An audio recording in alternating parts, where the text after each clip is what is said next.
Good evening to the Durham Planning Commission. The members of the Durham Planning Commission are appointed by the City Council and the County Board of Commissioners to make recommendations to elected officials. We emphasize that the elected officials have the final say on any issue before us tonight.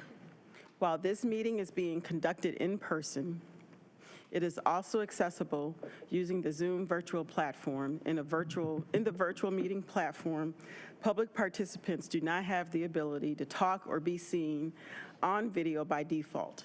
In order to maintain meeting decorum and a discernible record of the meeting, the chat function has been disabled. For those attending in person, if you plan to speak on an agenda item tonight, please go to the table to my left and sign up to speak. When speaking, please state your name and your address clearly when you come to the podium. Speak directly into the microphone. If you are attending the meeting virtually, you will be given the ability to speak at the appropriate time. If you have pre-registered, your name will be called so you can make your comments just like an in-person meeting. You may also call in during the meeting tonight by dialing 1-301-715-8592. If you call in during the meeting, you will need to wait until the particular public hearing you are interested starts. After all of the pre-registered speakers have shared their comments, I will ask if anyone else wishes to speak. At that point, you will need to digitally raise your hand by pressing *9 on your phone. And when recognized, please state your name and address before making your comments. The applicant tonight has a total of 10 minutes for a presentation. Each speaker after the applicant has 2 minutes to speak. Commissioners have 5 minutes for Q&A and will only be called upon to speak a second time after all other commissioners have chosen to speak for a first time. Commissioners, as a reminder, after the public hearing is closed, you obtain the floor by being recognized by the chair. Commission members, please remember you share this time with your fellow commissioners. Keep your comments and questions pithy, and please don't repeat topics that have already been discussed or questioned. The time to make public statements is before motions are made. Once a motion is on the floor, and further discussion regarding that motion must come after a second. All motions are stated in the affirmative, so if a motion fails or ties, the recommendation is for denial. Finally, I ask everyone here, the commission members, the staff, and the public to conduct themselves in a courteous and respectful manner. If someone fails to act in that manner, the chair will ask the offending person or persons to leave the meeting until such time they regain personal control. If decorum fails to be restored, the chair will recess the meeting until a genuine commitment to act respectfully and courteous has been observed. Thank you. May we have the roll call, please? Chair Cameron. Here. Vice Chair Shigaris. Here. Commissioner Cutright. Here. Commissioner Graves-Manns requested an excused absence. Commissioner Durham. Here. Commissioner Johnson. Here. Commissioner Kopak. Here. Commissioner McIver, Cease, and Trapp requested an excused absence. Commissioner Valentine. Here. Commissioner Williams. Here. Commissioner Woke. Here. Commissioner Young. Here. We have quorum. Yahoo, thank you. All righty. Are there any adjustments to the agenda? No? Thought we pulled something. Yeah, thank you. So there was a case, 1914-1916 East Cornwallis. It was noticed appropriately according to local and state law. However, the applicant withdrew the case last night and notified us. So if anybody is signed up to speak on that item, it will not be heard tonight and is no longer an active case with the department. Thank you. All right, next we have the approval of the consistency statement, the minutes, and the consistency statement. Do we have a motion to approve? So move. Second. It's been moved by Commissioner Cutright and seconded by Commissioner Valentine to approve the minutes and the consistency statements. All in favor, please say aye. Aye. Any opposed? The motion carries. The ayes have it. Just 1 second. I have too many papers up here.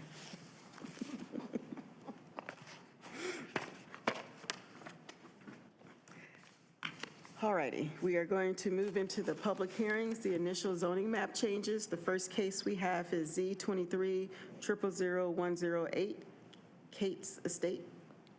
May we have the staff report, please?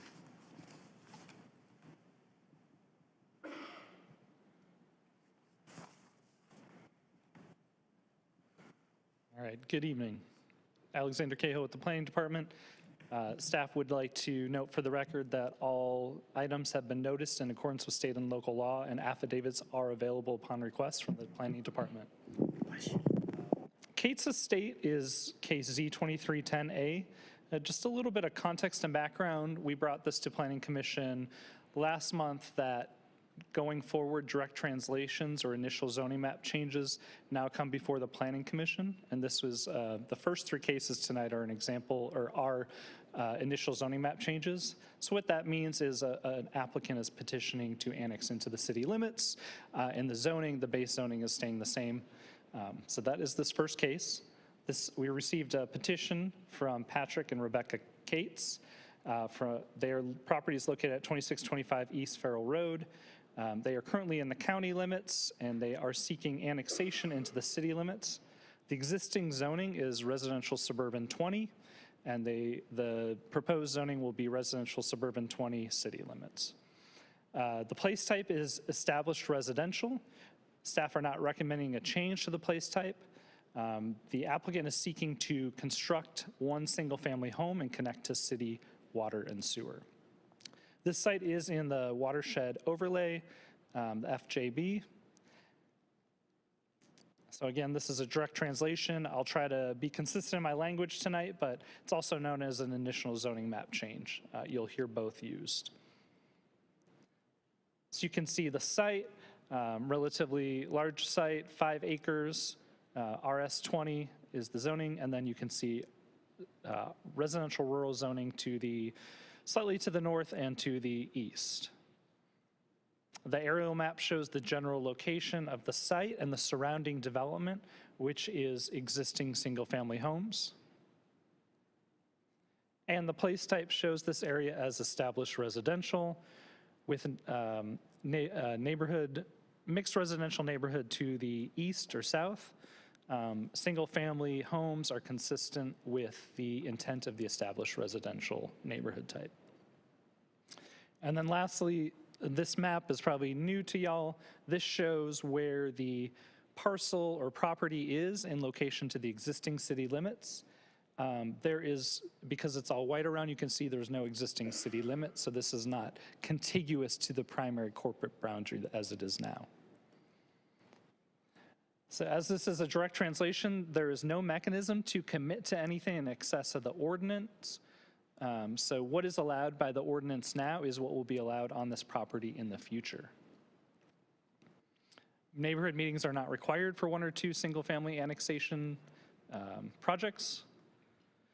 And staff have determined this proposal is consistent with the place type map, designation of established residential, and the applicable comprehensive plan policies found in attachment F of your packet, comprehensive plan policy review.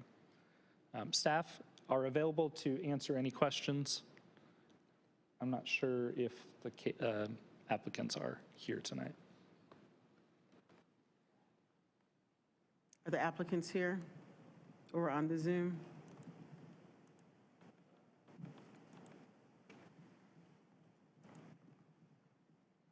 I see, nope, Rebecca Cates is on the Zoom. All right, we have, Rebecca Cates is on the Zoom, if we could let her in. You unmute yourself. Good evening, everyone. Good evening. Go ahead. No, you guys were just asking if any of the applicants were on the Zoom call, so I raised my hand so that it would be easier for you guys to be able to depict whether or not we were on the call or not. Do you have anything to say or present?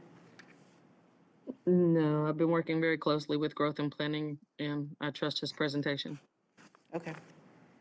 All right, we're going to close the public hearing right now, and I'm sorry, then there's nobody else signed up to speak, I don't think. Nope, no, anyone on Zoom wishing to speak?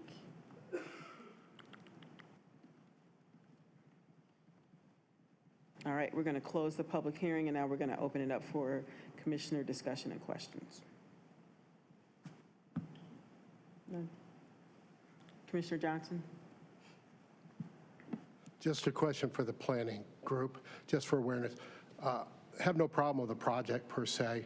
I just want to know if we do this, and this is out of ignorance, do we open the door up for 10 or 20 more applicants in that general area to go onto the city water and sewer? And would that have a future impact? I can defer that down the road, but I'm just more for awareness, what kind of door does this open up, if any? Yeah, thank you, Commissioner Johnson. Great question. So each annexations essentially in Durham and North Carolina in general are voluntary, so somebody has a petition in. Each time somebody petitions in, they will go through this process, which will also involve the operational impact analysis that is done by reviewer departments, and will also require them to go through the utility extension agreement process, and that is where sewer and water capacity is analyzed for that specific project and site. Thank you. Very good explanation. So we're not establishing any precedent that somebody can come back and challenge us. We're just opening the door for whatever future consideration. Thank you. Do we have any other commissioners? Go ahead. Yeah, Alexander, you said 5 acres. On the site information, it says like 2.5. All right, let me double check here.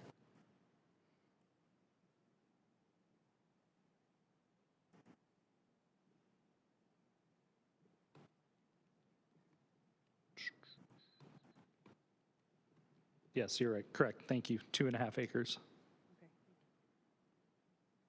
Any other question or comments from the commissioners?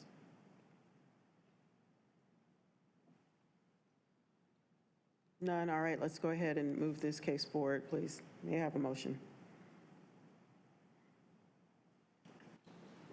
Chair, as it relates to case Z2300010A, BDG 23/06 Kate's Estate, I make a recommendation that we send this case forward to City Council and County Commissioners with a favorable recommendation. Second. It's been moved by Commissioner Cutright and seconded by Commissioner Valentine to move case Z23000010, what is this number?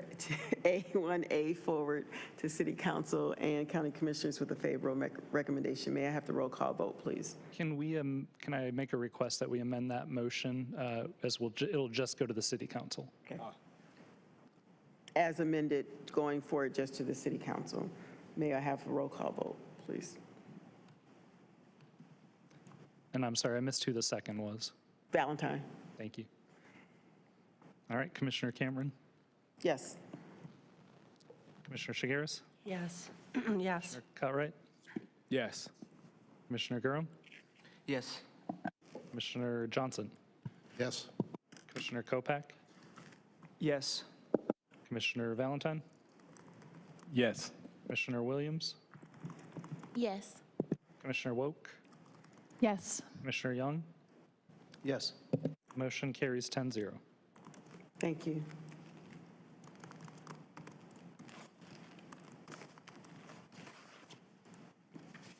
Next up, we have case Z230035, 1324 Bungalow. May we have the staff report, please? Yes, good evening. Thank you, Chair Cameron. We received an annexation petition and initial zoning map change for the address at 1324 Bungalow Avenue.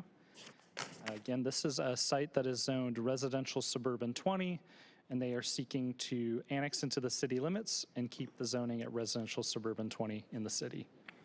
The existing place type map establishes this area as established residential. Staff are not recommending a change to the place type map.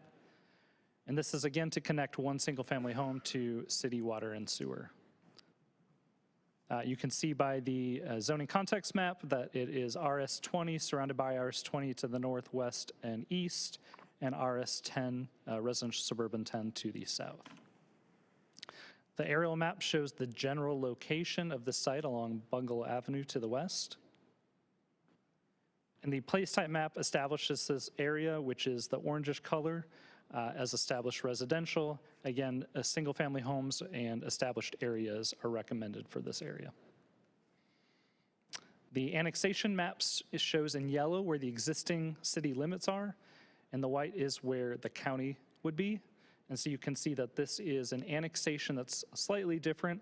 It is contiguous to what's called a satellite area of the city, but it is not contiguous to the primary corporate limits of the city.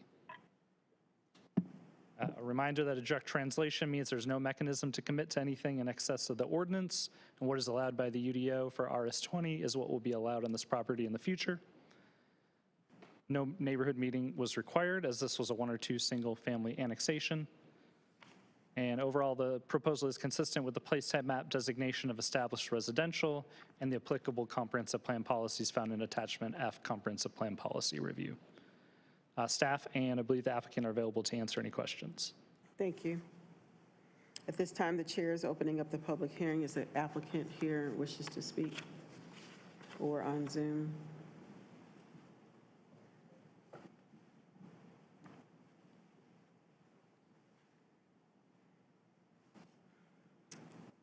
Do we have any community members signed up to speak?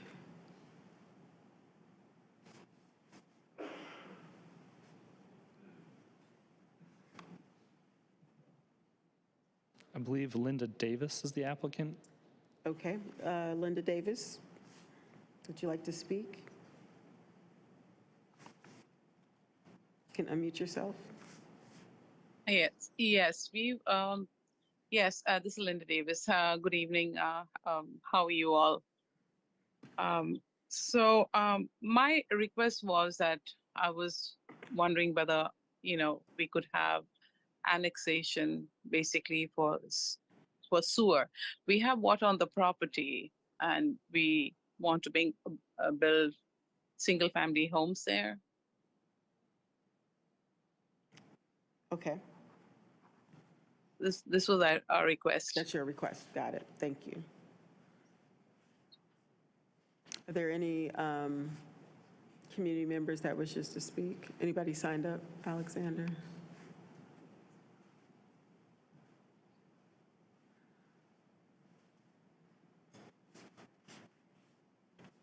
No?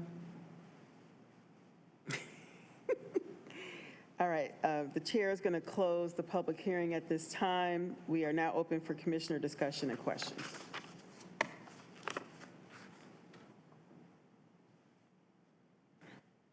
None? Are we ready to move this case forward? Go ahead.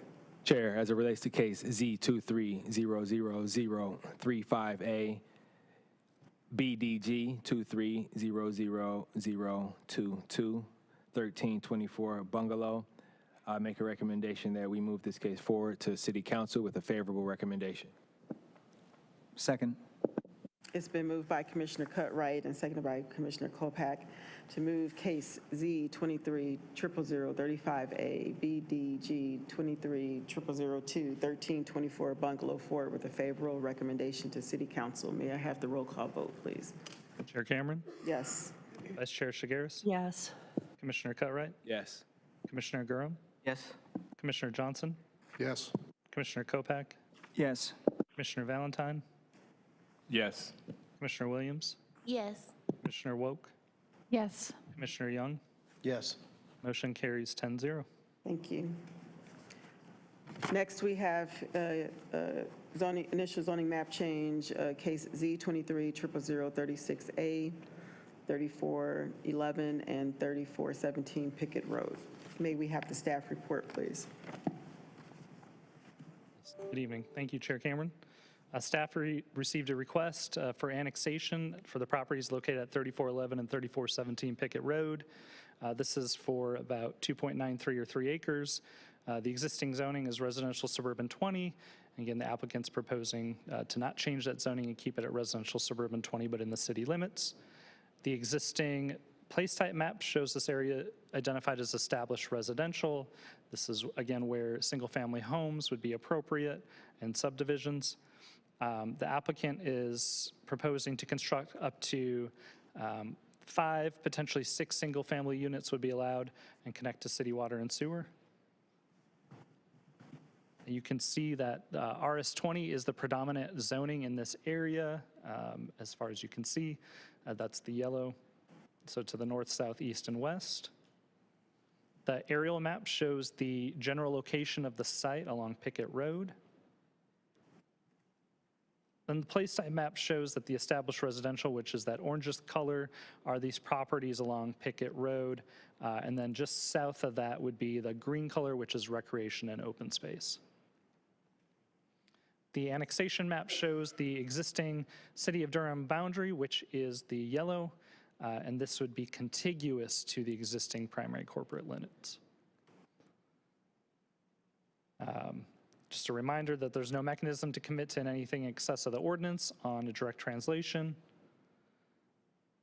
And that because this was 5 or 6 single-family homes, a neighborhood meeting was held on August 31st, 2023, and 3 people were in attendance. And then the applicant addressed all the questions within the scope of that meeting.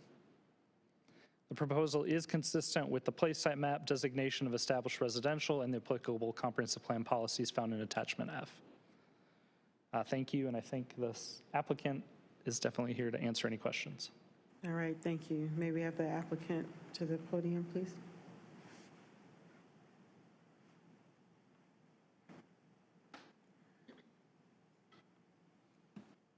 Good evening, Madam Chair, members of council or commission. Pam Porter with TMTLA Associates. With me tonight is Danny Espidia with Toledo Builders and Linda Davis, who spoke with the previous case, is actually the owner for this one, and hopefully she's still on the phone if you have any questions for her. Our request is really simple. It's just to annex these 2 lots into the city limits for the construction of up to 5 to 6 single-family detached. It's in line with the place type map. It fits in with the context of the area. And we're consistent with the comprehensive plan. And that's all I have. So if you have any questions, I'm happy to answer them for you. And we thank you for your consideration. Thank you. For our request. Do we have any community members that would like to speak on this case?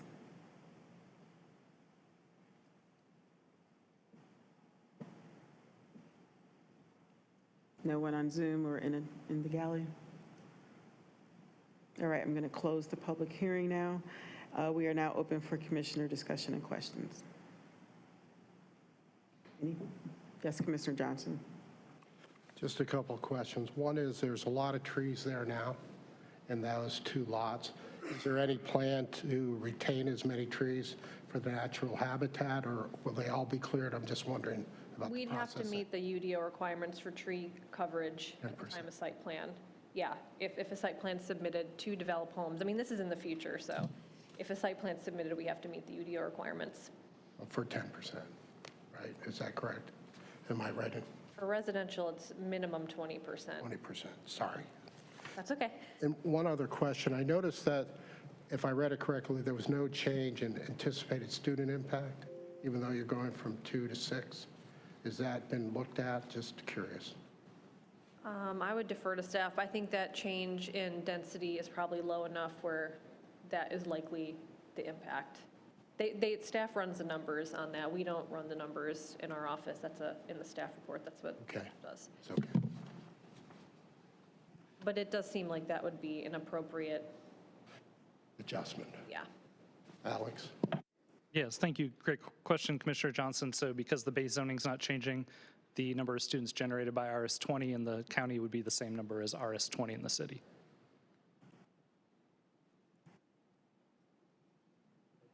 Thank you. Any other commission questions? None. Are we ready to move this case forward? Can I have a motion, please? Chair, as it relates to case Z23000036A, BDG 23000023, 3411 and 3417 Pickett Road, I make a recommendation that we move this case forward with a favorable recommendation to City Council. Second. It's been moved by Commissioner Cutright and seconded by Commissioner Valentine to move case Z23000036A, BDG 23000023, 3411 and 3417 Pickett Road forward with a favorable recommendation to the City Council. May I have a roll call vote, please? Chair Cameron, Yes. Vice Chair Shigaris, Yes. Commissioner Cutright, Yes. Commissioner Durham, Yes. Commissioner Johnson, Yes. Commissioner Kopak, Yes. Commissioner Valentine, Yes. Commissioner Williams, Yes. Commissioner Woke, Yes. Commissioner Young. Yes. Motion carries 10-0. Thank you.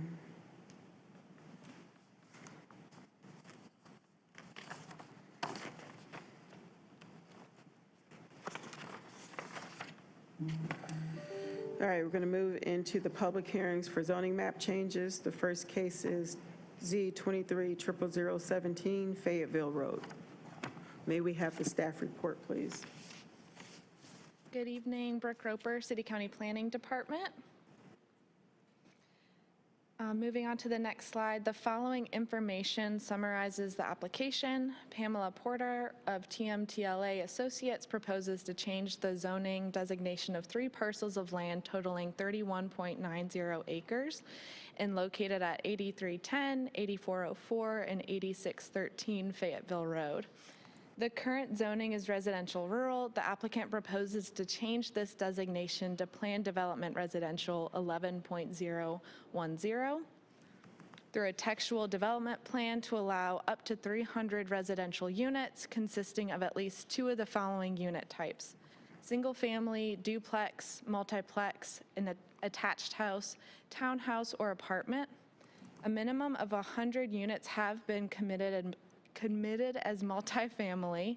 A minimum of 3% or 3 multifamily units will be affordable for households earning no more than 60% area median income for a period of no less than 30 years. The proposal also includes up to 20,000 square feet of non-residential use, with 5,000 square feet to be vertically integrated within the development. The properties are currently designated mixed-use neighborhood on the place type map. The proposed Planned Development Residential 11.010 zoning is consistent with the designated place type. There is an associated annexation petition with this case, BDG 2310.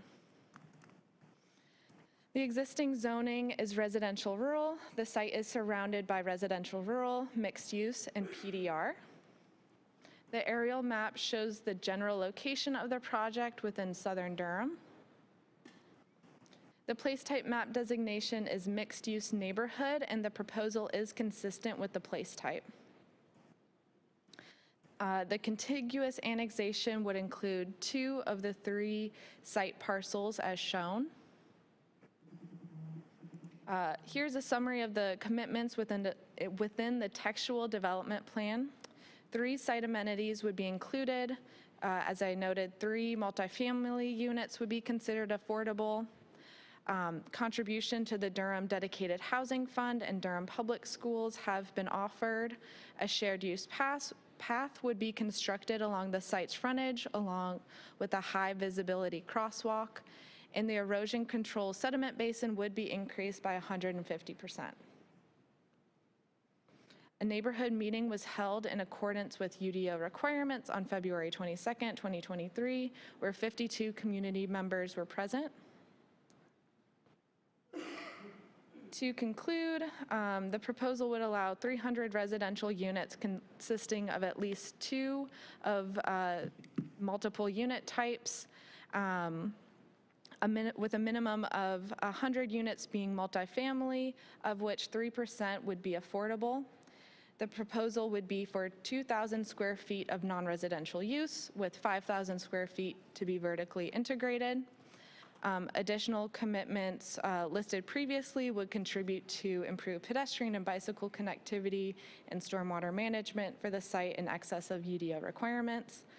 The information provided within Section G, Equity and Engagement Summary, shows that this area of Durham has a lower tax value increase in eviction count compared to the county average. However, there is a greater percentage of cost burden renters in the area, 74.5%, compared to the county, which is 49.5%, suggesting a greater need for more affordable rental units in this part of Durham. The proposal is generally consistent with the place type map designation of mixed-use neighborhood. Thank you. Staff and the applicant are available for any questions. Thank you. At this time, the chair is opening the public hearing. Is the applicant ready for their presentation? There we go. Good evening again, Madam Chair, members of the commission. Pam Porter with Team TLA Associates. With me tonight for this case is Andrew Topp with VHB and Neil Ghosh with Morningstar Law Group. And thank you to Brooke, wherever she just went, for the presentation. Our request is to rezone the noted 31.9 acre assemblage from RR to PDR 11.010 to facilitate the construction of a mixed-use development. We're also requesting annexation of 8404 and 8613 Fayetteville Road into the city limits. 8310 Fayetteville Road is already located within the city. Before we get into the details of our request, I did want to note we did have 2 neighborhood meetings for this. Brooke mentioned our first neighborhood meeting on February 22nd, 2023, where we had 52 people attend. And then we had a second neighborhood meeting on January 10th of this year where 8 neighbors attended.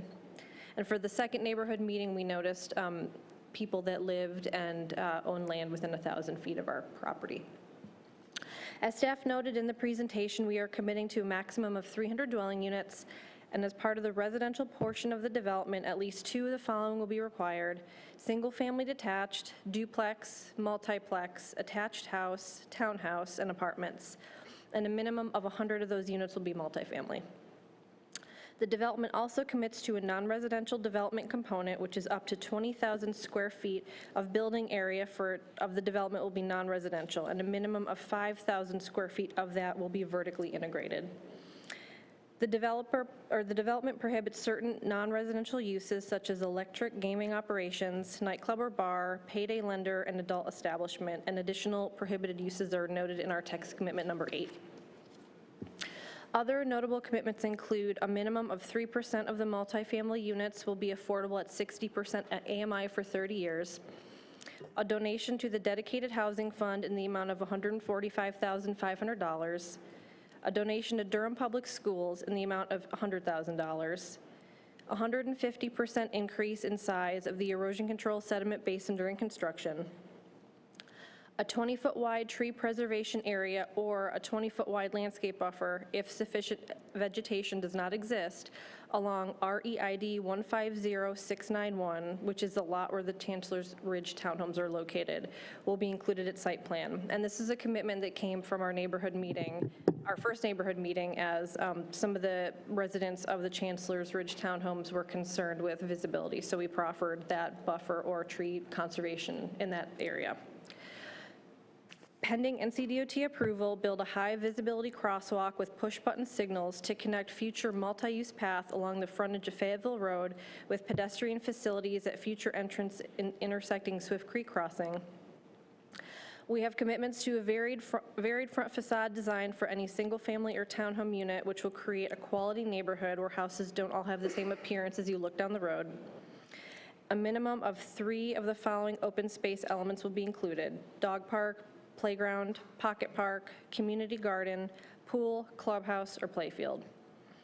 And with regard to traffic-related items, I'm going to have Andrew Topp with VHB discuss our roadway improvements.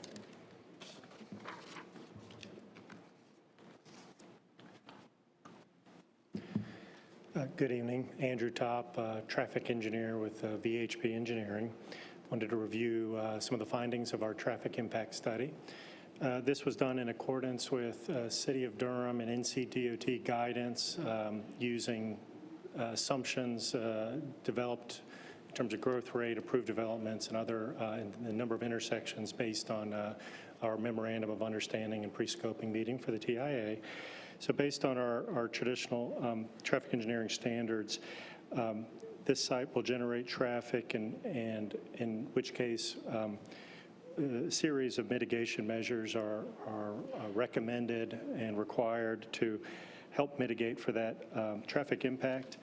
And this includes a series of turn lanes, both left and right turn lanes, at each of the 3 primary driveways and a 4th optional driveway that would be a right in, right out. So a right turn lane at each of those driveways, and where lefts are accommodated inbound into the site, a left turn lane would be required to help separate that traffic that's slowing down and turning into the site.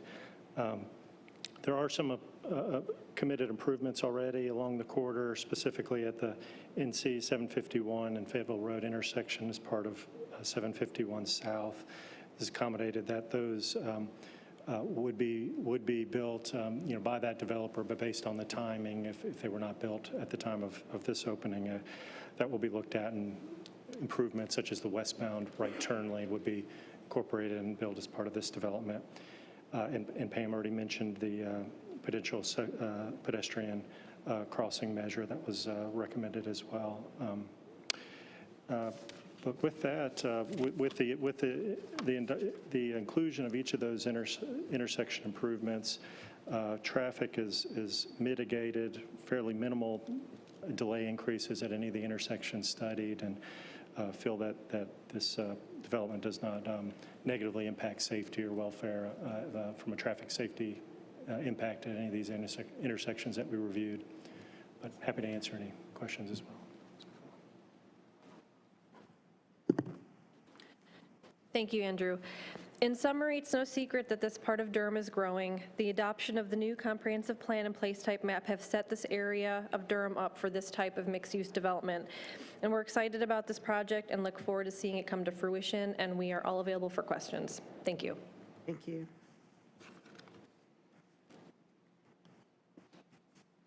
Are there any community members? I'm going to assume you're, yeah, okay. Anyone else that would like to speak? I don't think there's anybody else that's signed up on the here. Okay, we have Judy Thompson on the Zoom.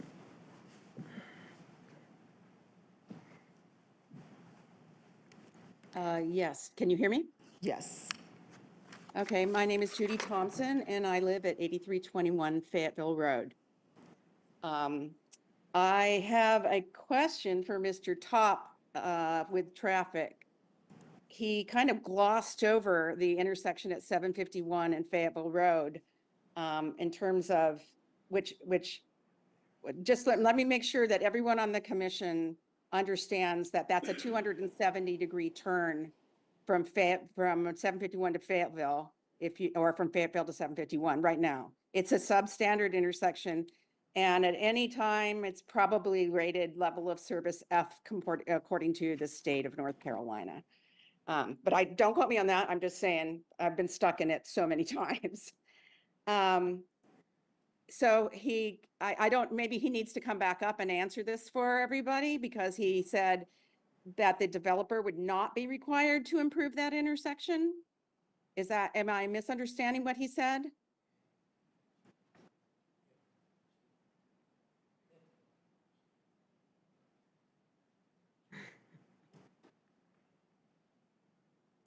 Yes? We'll have a time at the end of all community comments to answer your questions. Okay, thank you. I have a few more. Okay, go ahead, ask all your questions, and the applicant Okay. will take note of them, and we'll respond all at one time. Okay. The first community meeting that we had, it was made very clear that there would be no bus service to any of these projects. Has that changed?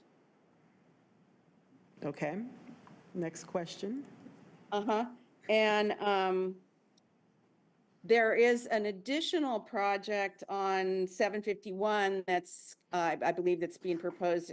So my question is, is the traffic aggregated between the projects, or is each project evaluated separately? Okay. That's really for staff, but Yes, we'll note that, okay, not for the applicant. right? This is for staff, yes? Okay. And your time is up, Ms. Thompson, thank you. Thank you. Is there, let's see, is there Bill Barefoot? You signed up to speak on this. I see you on the Zoom. Can we let him in? I'm supposed to speak on the 1414 West NC 54. Okay. All right. Yep, you are right. I can't see. I don't have my reading glasses on, sorry. I think that is it for pre-registrants and who I see on the Zoom. Just anyone else on Zoom? Nope. All righty. The applicant, you want to come back up and respond to those questions? So we'll have Andy Top. I believe the question was related to the intersection of 751 and Fayetteville. I know we've looked at that extensively, and I'll let you explain it. As I recall, there's some sort of realignment of that intersection that is going to happen in the future. Do you want to address that? Absolutely, absolutely. The caller is completely correct. As part of our existing conditions analysis, that intersection does operate at a level of service F. And then we also look into the future for the no-build condition before our site adds trips to the intersection, and then a build condition that does add our trips. And between existing and our future year, there are a series of turn lane improvements that will substantially improve operations at that location, to the point that by the time our build traffic, all of the traffic that's projected from our development impacts that intersection with the planned improvements in place, the level of service at that intersection in 2027 will actually be better than it is today with the addition of those turn lanes. So whether 751 South comes in first, puts those in, or we do, the end improvement is a reduction in delay over no build conditions, but even over existing conditions. So there'll be a benefit out there. And also, there is not any, Durham does not have any planned bus service in this area that I'm aware of. It was hard to hear your last comment. Yes, as I understand, Durham has not extended their bus service out to this area. Yeah, I believe there was a question asked from the community speaker about bus service to this area. We've not been made aware of any plans for transit to be extended to this area. Of course, it's not terribly far from South Point Mall where there is transit, but as far as we know, there is no plan to extend bus service down here from Go Durham. And I believe the last question was for staff related to TIAs. Oh, Erlene is here. Okay, perfect. Erlene Thomas, Transportation. So while each development is looked at individually, when traffic studies are done, we do account for the cumulative impact of other developments that are nearby that haven't been constructed. So for this particular TIA, there were 2 or 3 additional developments that were included in the traffic analysis so that we have a cumulative picture. And also just wanted to confirm, what Mr. Top said about the turn lane improvements that are required for this development as well as others at that intersection. Thank you. All right, I believe there are no other questions.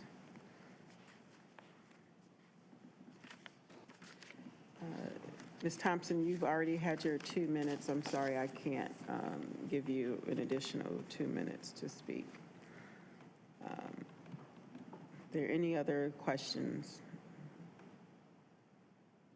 All right, I'm going to close the public hearing at this time, and now we are open for commissioner discussion and questions.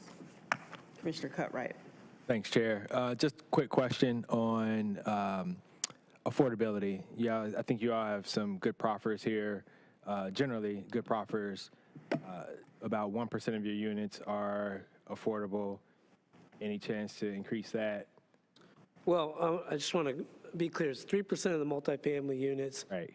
The proffer as it's written requires a minimum of 100 multifamily units. Ultimately, we think there will likely be more than 100 multifamily units built here out of the total 300 that are built. So I don't know if it's going to be 1%, but it's 3% of the multifamily units. We decided to, so we also have a proffer that we're giving a monetary contribution to the dedicated housing fund. The reason we did it this way, we were trying to target a deeper AMI, which we were able to do with the rental product as opposed to the for sale product. So we're doing both. Well, we're doing a monetary contribution to the dedicated housing fund, and then having, a 3%. This is all unsubsidized. This will be directly from the developer. 3% of the multifamily units affordable at the 60% AMI level, which I think is actually pretty good for this type of development, considering that one of the other commitments is that this project will include vertically integrated mixed use. So we're talking about a fully mixed use area, which is, I think, a lot of the guidance in the comprehensive plan suggests that that's what they would like to see. Is difficult to do, and we are doing it with affordable housing unsubsidized at the same time. So I don't know that we're in a position to do more of the multifamily units as affordable, but just to explain our thinking on it was so that we could target that 60% AMI. We don't see a lot of necessarily. What's the plan for the 20,000 commercial, generally? There isn't a plan for that. As I understand it, 751 South has a non-residential component across Fayetteville. It's across Fayetteville, right? Yeah. Across Fayetteville from this location. So I think a lot of it will depend on what goes there so that it could complement that, right? But, generally speaking, I think this would be, I think 751 South ultimately will drive what the interest is here, but this could be an area where you would have, like small restaurant type of thing. Appreciate it. Yep, thank you.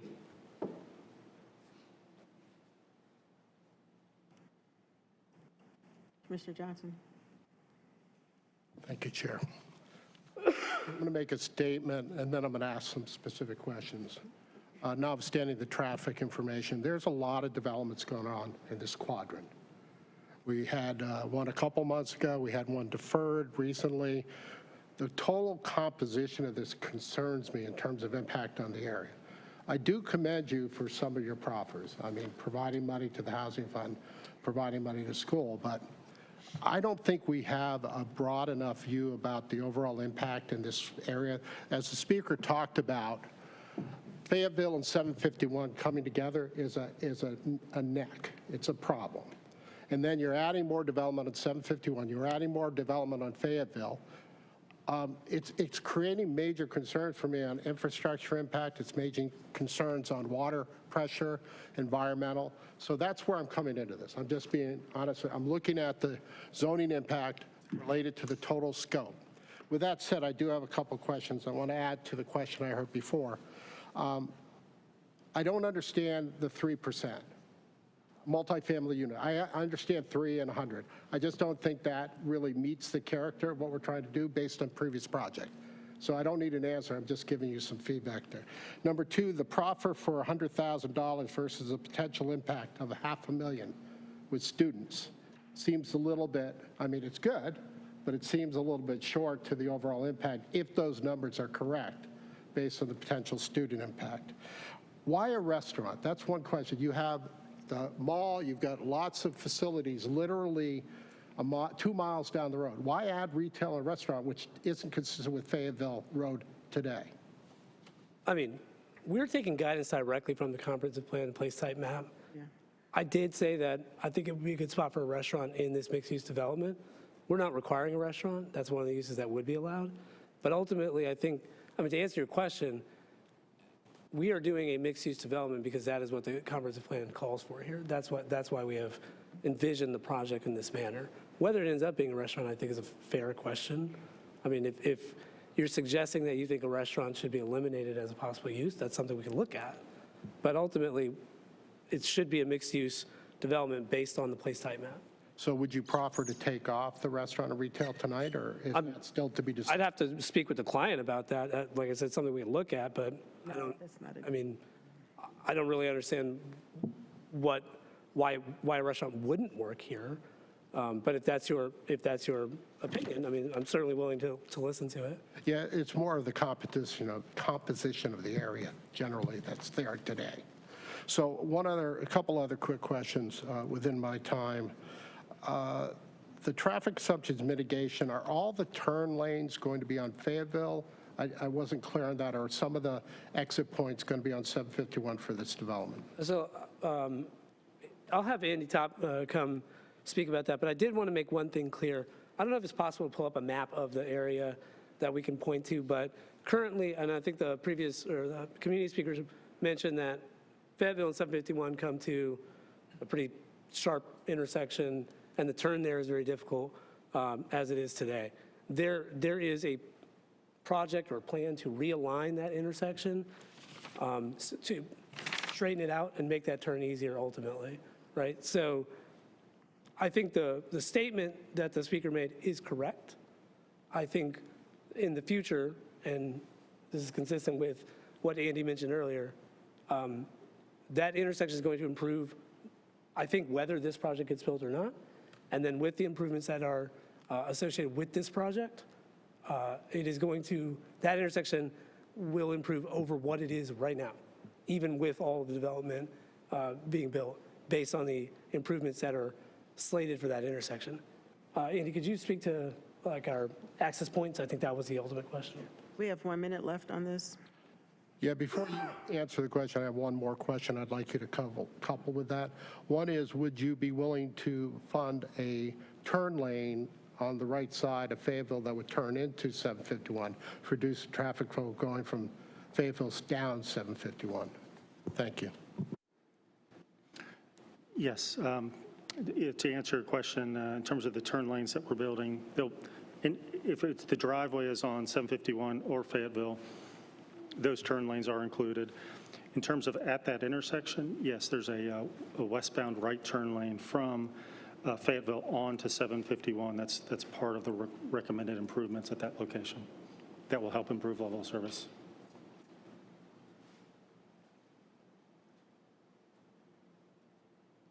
If I could, that map was up for a second. I just wanted to explain. There's a little triangle parcel directly south of this assemblage. And the plans that we've seen talk about kind of curving Fayetteville Road through that triangle parcel to straighten it out where it comes at an intersection with 751.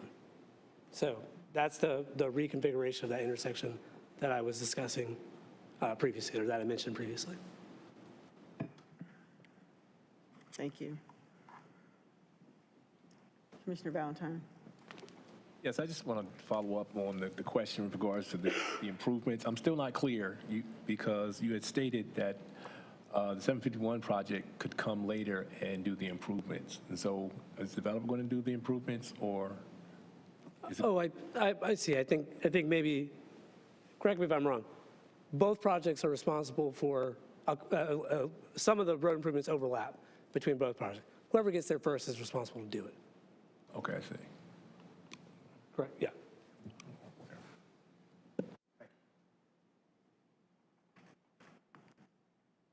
Any other questions? Hold on, not you yet. Vice Chair Shigeris. Yes, I'm just, as far as Commissioner Johnson's not liking a mixed-use neighborhood, I like it. I think it's a good idea, especially with this improved connection to Swift Creek Crossing, and then whatever the retail space is going to be there. That really helps. Even if there's going to be retail space over on 751, I don't know that that would be close enough for the Swift Creek people to walk all the way through and meet Durham's 15-minute neighborhood requirement. So this is a central location, and if you guys, I mean, I'm sure you'll coordinate so you don't have repeat. And as far as, yeah, there's a lot of restaurants right down the road, but you can't walk there. You have to drive. So this would just help Durham meet that 15-minute neighborhood. Anyone else? No? Anybody else? Yeah, so Commissioner, Vice Chair Shigeru's beat me to it. The comprehensive plan does call for 15-minute neighborhoods and to get out of people's cars. This is where I live, and I would love to be able to walk to get a bite to eat and not have to get in my car and fight the traffic over at South Point. So that would be awesome.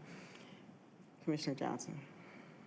Chair, I had a couple questions, if I could jump in line. Sorry. Thank you so much.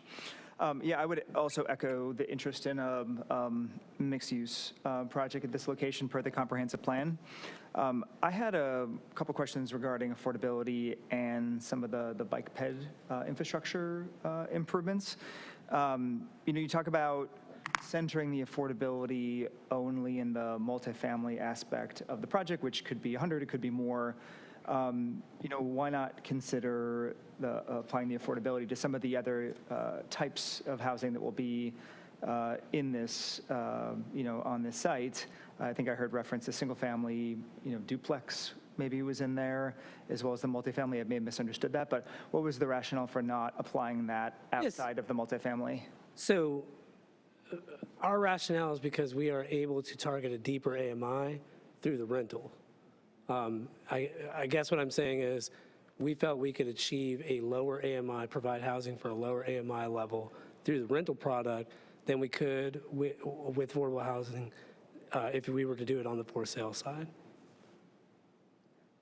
So everything outside the multifamily is all going to be for sale, and the multifamily will be rental? Yeah, I mean, I don't know if that's necessarily true. I guess I'll put it this way. The UDO doesn't regulate ownership in that way. So the multifamily units are, I think, what we traditionally call apartments. That will be where the the affordable units exist. It's possible that someone would build a townhouse and rent it out. I suppose that's possible. Okay. I mean, I see the benefit of the units of the mixed use. I have some questions about the level of commitment when looking at the overall percentage of the units versus just looking at a percentage of part of the units. And so that definitely stands out to me in reviewing the case. In terms of the bike pedestrian, the comprehensive transportation plan for this area depicts bike lanes on highway, on 751 and Fayetteville. And they even pick up on each road not too far from the site.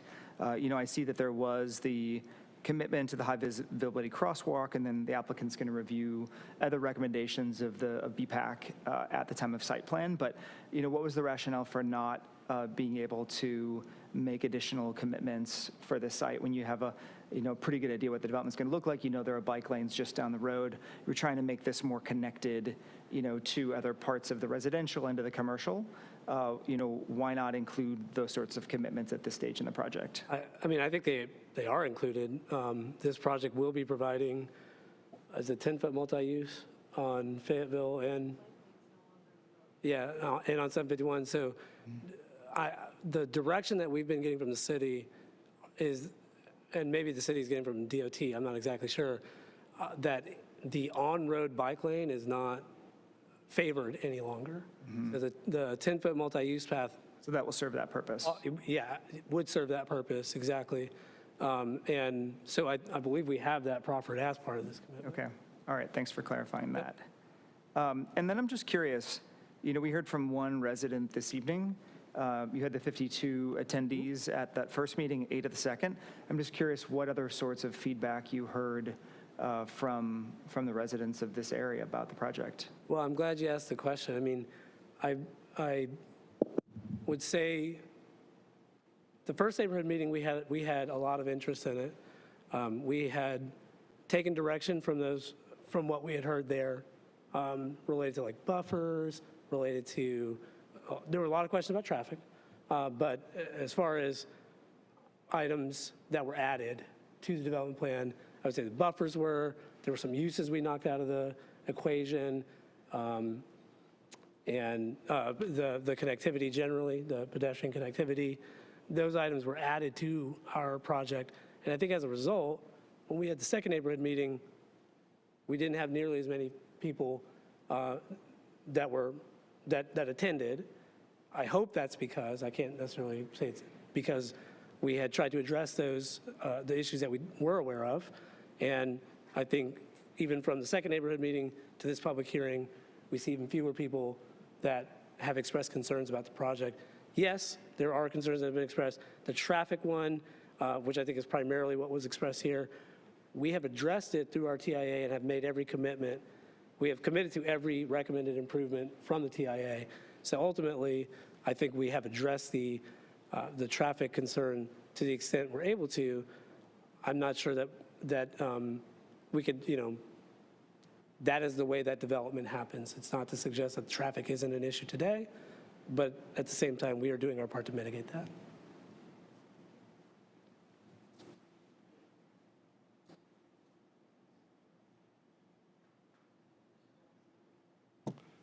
Thank you, Chair. Question and then a couple of comments to multi-use. I have no problem with multi-use. What I have an issue with is restaurants where there's a tobacco trail and means to get there, no bus service, that we're not even talking about. So that's a perspective I have. Going back to Fayetteville and 751 to the triangle, that's owned by Colbert Farms, if I'm understanding. Would they provide you the access to make those changes? Oh, so the realignment is not something that we have committed to. Correct? The realignment of that intersection is going to occur outside the scope of this project. The turn lanes are something we have committed to, and which are also part of, they overlap with 751 South project as well. So one of those projects is going to build those.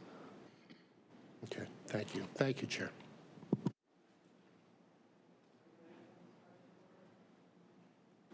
May I have a motion to move this project forward?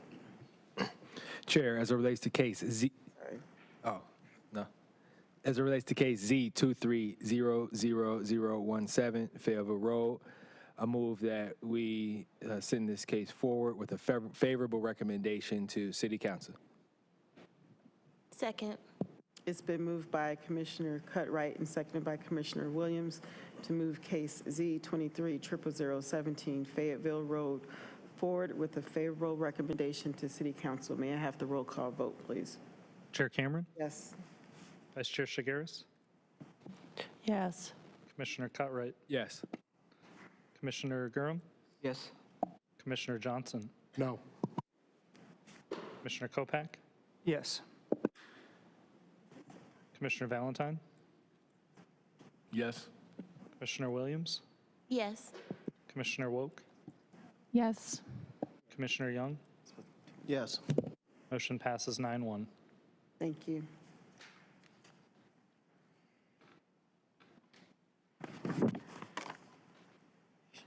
That Cornwallis case.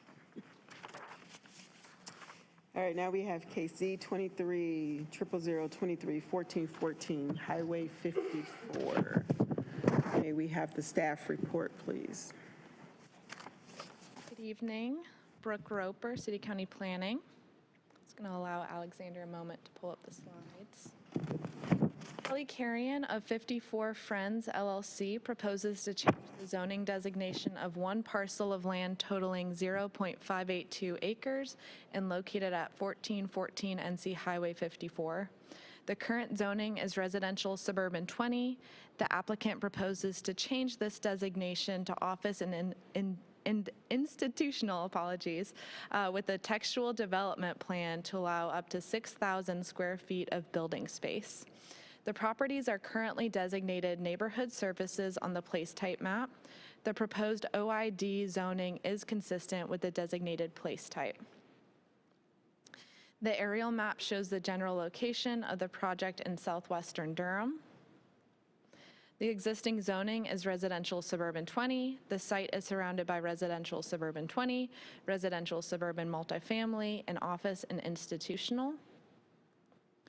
The place type is neighborhood services, which the proposal is consistent with.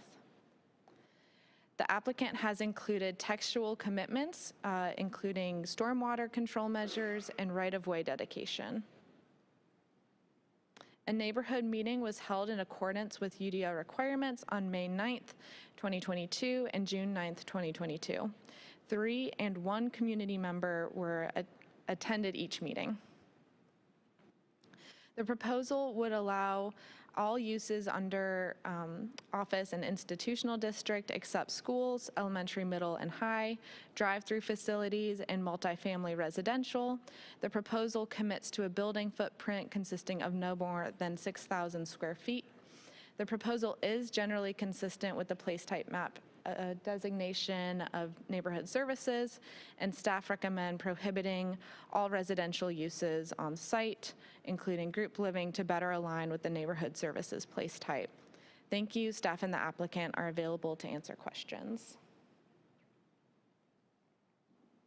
Thank you. At this time, the chair is opening the public hearing. Is the applicant available? Thank you.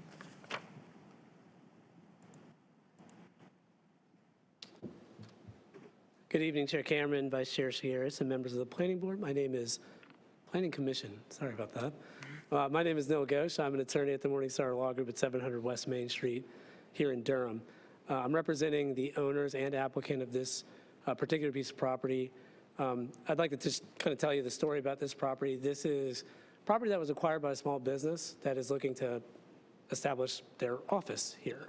Now, when they acquired the property, there was, I believe there was a structure on the property, and it was subject to some notices of violation from Neighborhood Improvement Services because it was not being kept up with.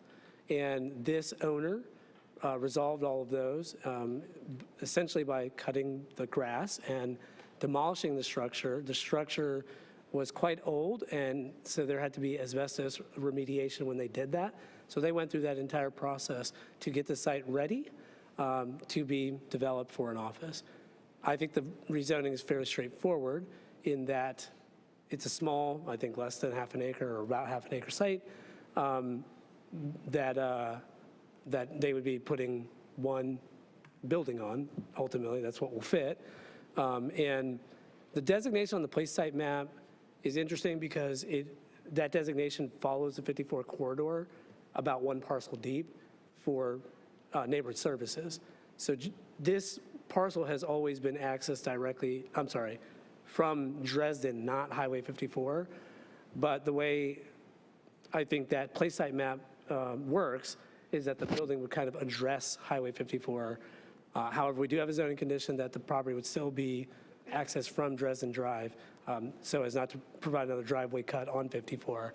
But ultimately, I think that's kind of the goal or vision of having that neighborhood services corridor down 54, is to have those kind of smaller businesses face 54. If you are familiar with this area, it's kind of close to Jordan High School, and there are exactly this same type of thing right adjacent to this property on 54. I think there's a small real estate office. I think there maybe is a laundromat, I think. Don't quote me on that. It's across the street from the old Rite Aid.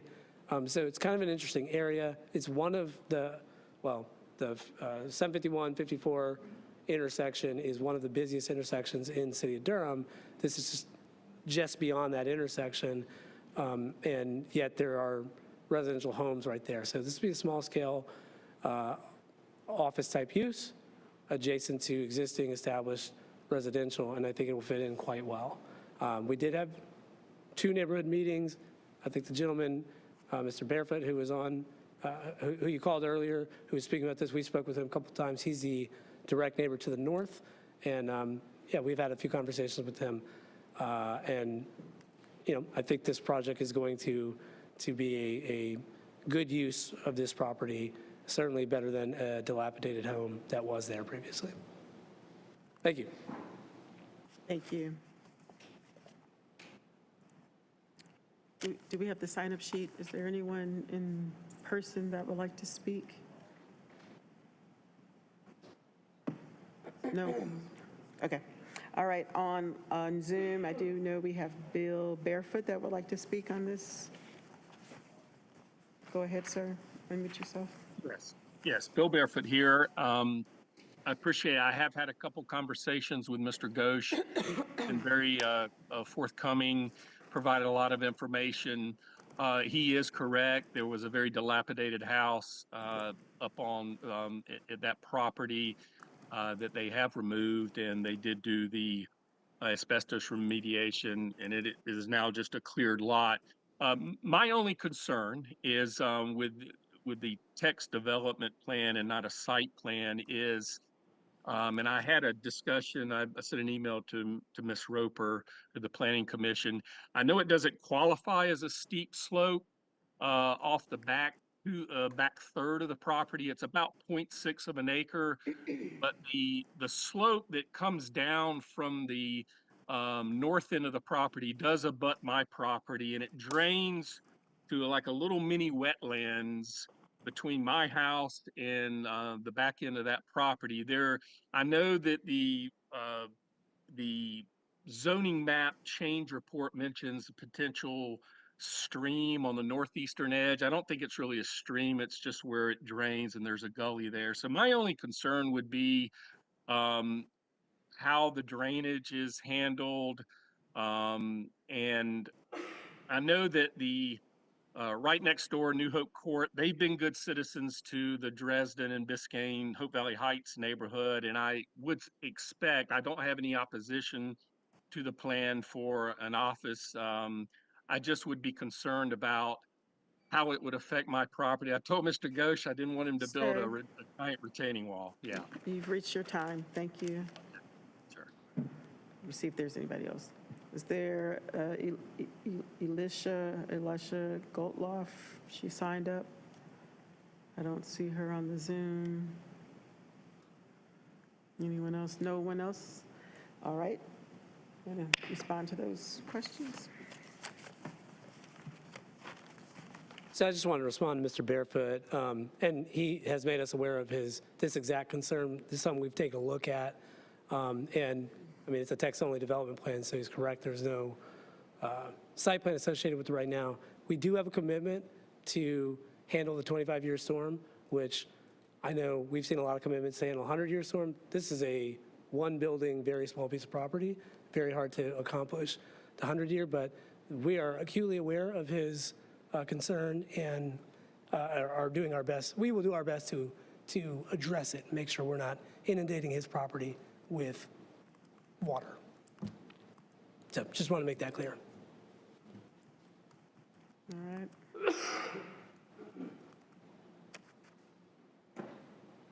Anyone? Last call for community comment.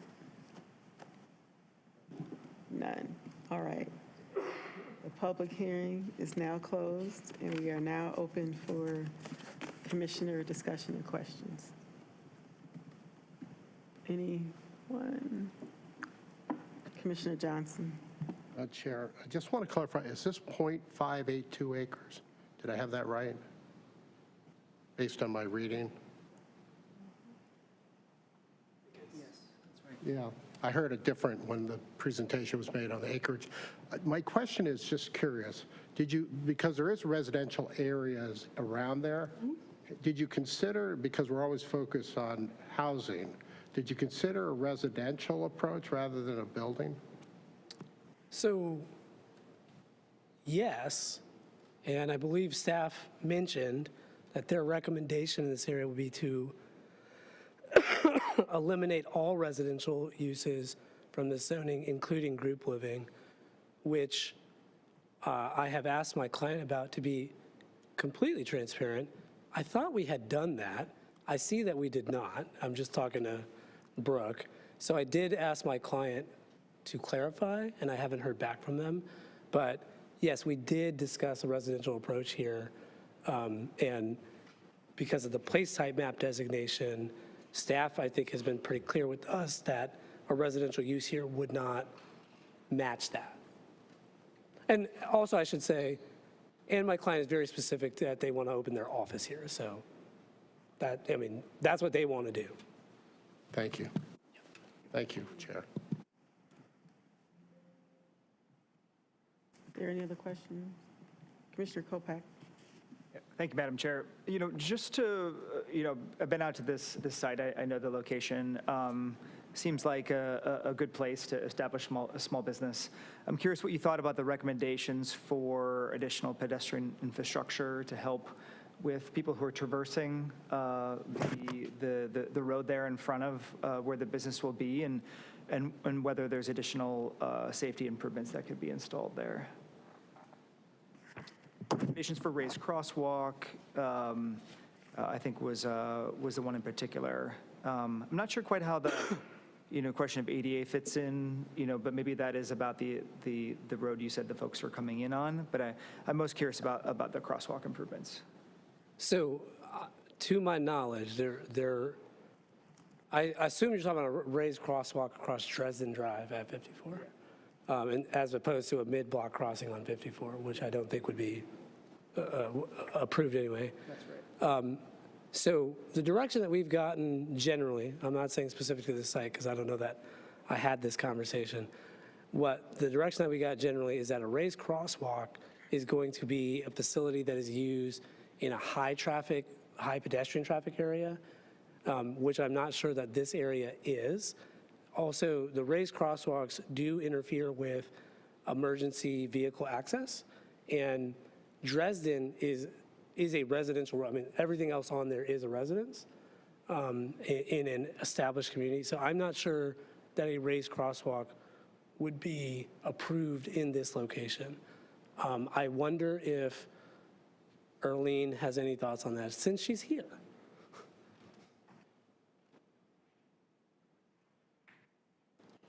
And I'm happy to repeat the question. This was just related to whether a raised crosswalk facility would make sense at this location.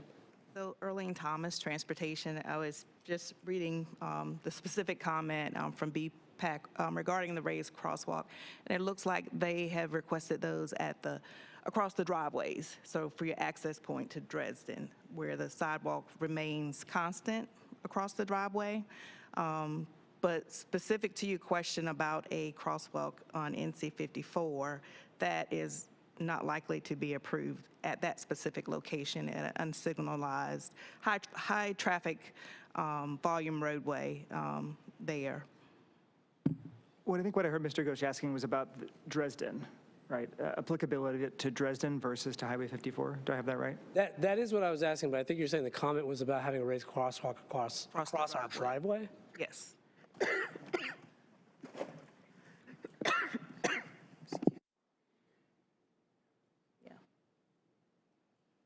Okay, and did you have any thoughts on whether that would be? Oh, that's certainly a design detail that we see often at site plan, where the sidewalk remains constant, yes. So to answer your question, I didn't have this level of conversation with my client, and I'm happy to. Yep.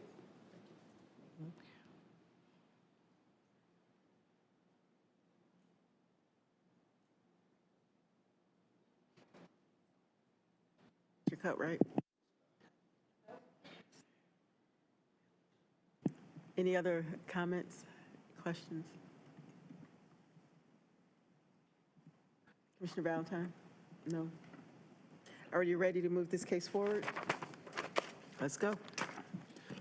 Chair, as it relates to case Z2300023 1414 NC Highway 54, I move that we send this case forward to City Council with a favorable recommendation. Second. It's been moved by Commissioner Cutright and seconded by Commissioner Valentine to move case Z230023 1414 Highway 54 forward with a favorable recommendation to City Council. May I have the roll call vote, please? I'm getting choked. Chair Cameron, Yes. Vice Chair Shigera, Yes. Commissioner Cutright, Yes. Commissioner Durham, Yes. Commissioner Johnson, Yes. Commissioner Kopak, Yes. Commissioner Valentine, Yes. Commissioner Williams, Yes. Commissioner Woke, Yes. Commissioner Young. Yes. Motion carries 10-0. Thank you. Good night.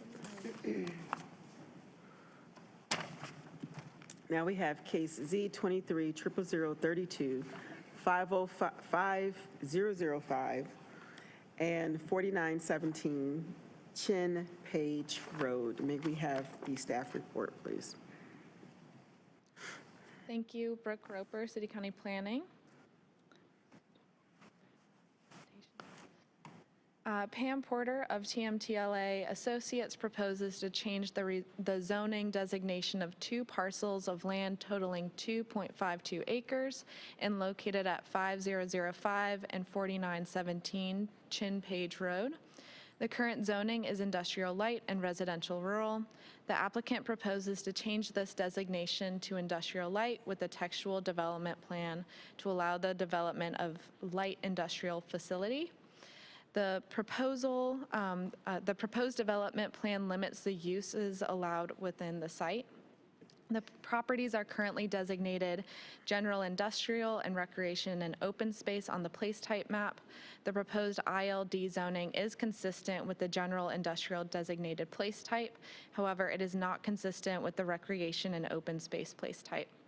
If the proposed zoning is approved, staff recommends a change to the PTM to designate the entirety of the site as general industrial.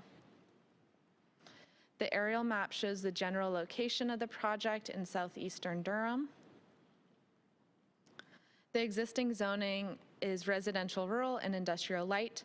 The site is surrounded by residential rural and industrial light. The place type map is shown here. It's general industrial and recreation and open space. The applicant has included textual commitments, including 12% tree coverage. A neighborhood meeting was held in accordance with UDO requirements on August 16th, 2023. 0 community members were in attendance. The proposal would allow the development of any use allowed within the IL district, not prohibited by the proposed textual development plan. The site is near Research Triangle Park and is near other industrial land. The applicant commits to several transportation improvements to mitigate impacts from the development. Excuse me. The proposal is generally consistent with the place type designation of general industrial, with the exception of the recreation and open space area due to potential floodplain, and is not consistent with that portion since there are no commitments in the proposal to protect the portion of that site. Should this zoning map change request be approved, staff recommends changing the entirety of the site to general industrial. Thank you. Staff and the applicant are available to answer questions. Thank you. We will now open the public hearing. Is the applicant here? Thank you. Good evening, Madam Chair, members of the Commission. Pam Porter with TMTLA Associates. With me tonight is Warren Mitchell, who is the developer of this project. Thank you, Brooke, for the overview. Our request is simple. We're just trying to clean up the zoning so the entirety of these two parcels is zoned for industrial. The north area of Chin Page Road is predominantly light industrial with neighbors such as Wolf Speed and the trucking terminal that is currently under construction. And we decided to go with this rezoning as opposed to just a straight rezoning because we thought it was important to attach certain conditions restricting certain uses to this, which is why we decided to go this route. And as Brooke mentioned, we did have a neighborhood meeting and nobody attended.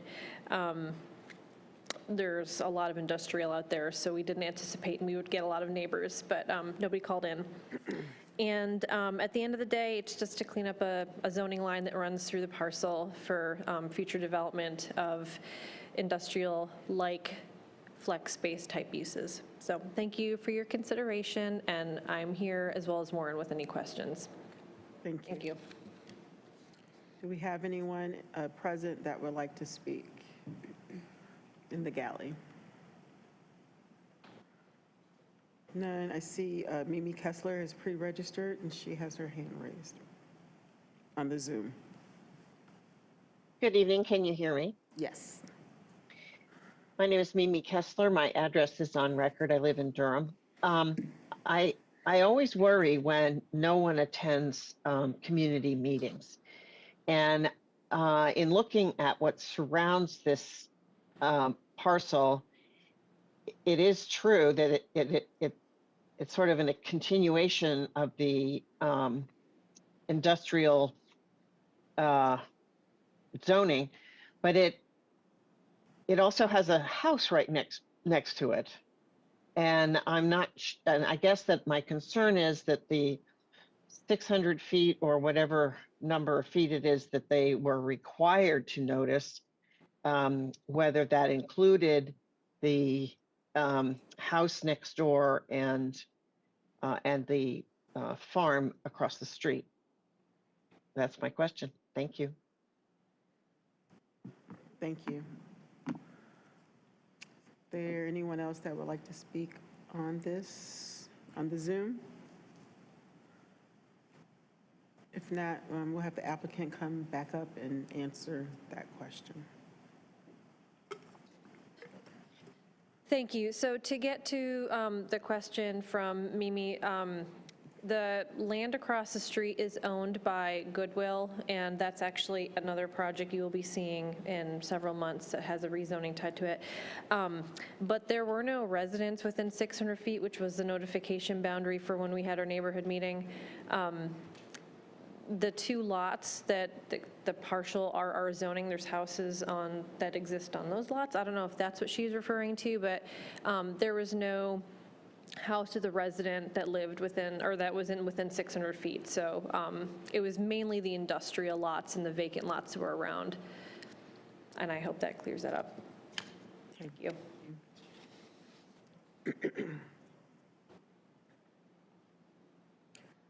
All right, just checking to make sure nobody else wants to talk. All right, I'm going to close the public hearing at this time, and we are now open for commissioner discussion and questions. Commissioner Kopak. Yes, thank you, Chair. Just one clarifying point. So there's a house, right, single-family home right now, which is next door to this property, that with this rezoning will be kind of taken over and presumably demolished and replaced by the industrial purposes by, as you said, sort of applying this more contiguous zoning. If I'm correct on that? So was that house, is it a vacant house? You said there's no residents living in any homes that were within the notification zone? Good evening. My name is Warren Mitchell.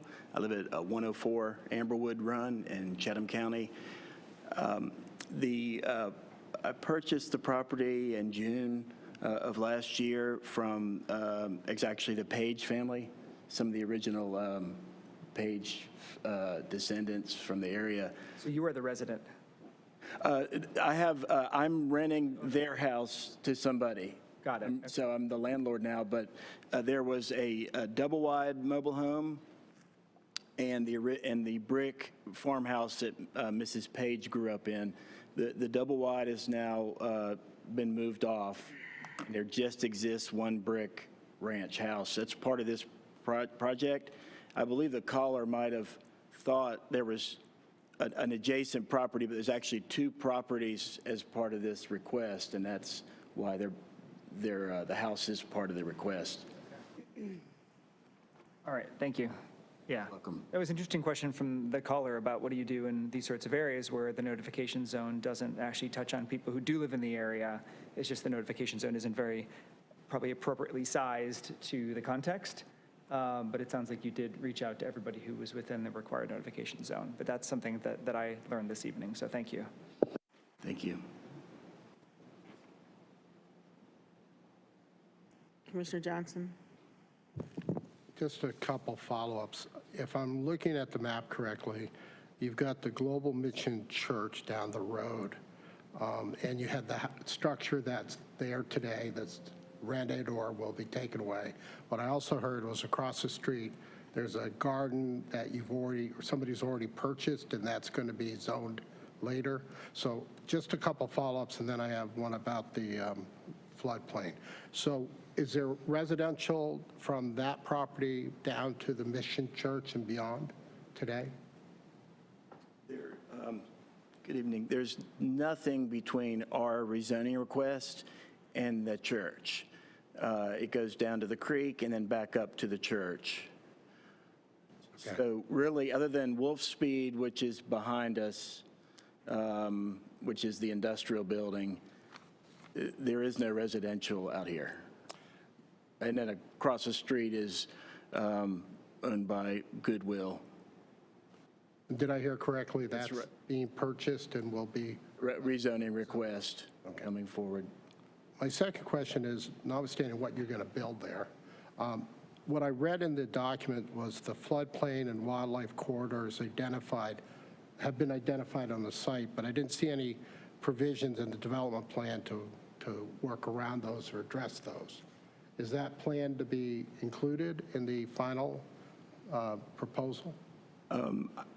At this time, I do not have plans yet for the property.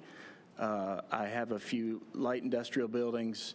The idea would be to build maybe like a single-user building, office and a little warehouse space, and rent it out to that tenant and let them use it for their business.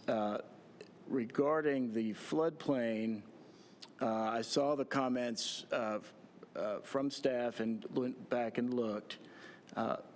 The tree save area, and I can see why this might help clear it up. The tree save area would be in the floodplain. So the floodplain is right at 19% of the site. I'm proposing to dedicate 12%. The 10% is minimum for non-residential.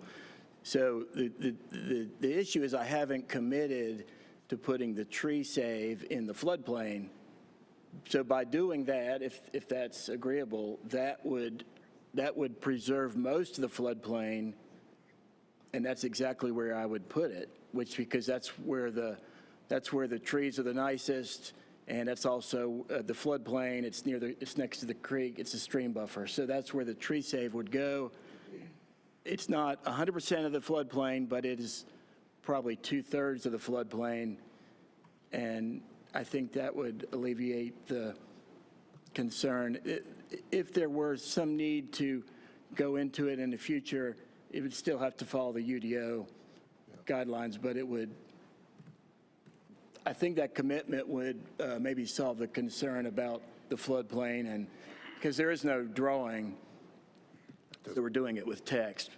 First of all, thank you for thinking ahead. I think that's a good contingency to be evaluated to preserve the floodplain, so I look forward to that as part of the proposal. Thank you. Yes, sir. Thanks. So I have a question for staff. I'm wondering if when we have cases like this where there's very little residential around, when you put the package together, if it's possible to kind of show the 600-foot radius around the pinpoint, because there's a lot of questions about this, and that I think would clear and save a lot of time and make it clear that, yeah, there was notification, but there's just businesses and not a lot of other people that could have gotten notified, correct, around there. Certainly, we can provide the notification area map to help alleviate those concerns. Okay, yeah. Chair, I couldn't hear that. I'm sorry. I couldn't hear. From Brooke? Sorry, yes, we can show the notification map, and it's currently 1,000 feet now with the Omnibus 18 changes as well. Okay.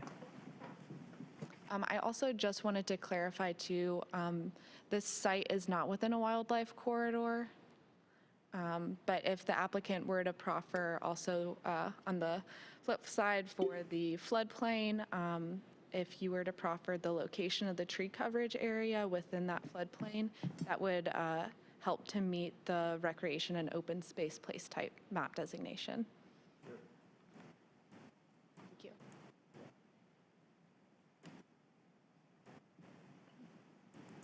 Are there any other questions from commissioners? Chair Shigaris. Yeah, I don't know if, I'm guessing this is for Brooke and the applicant.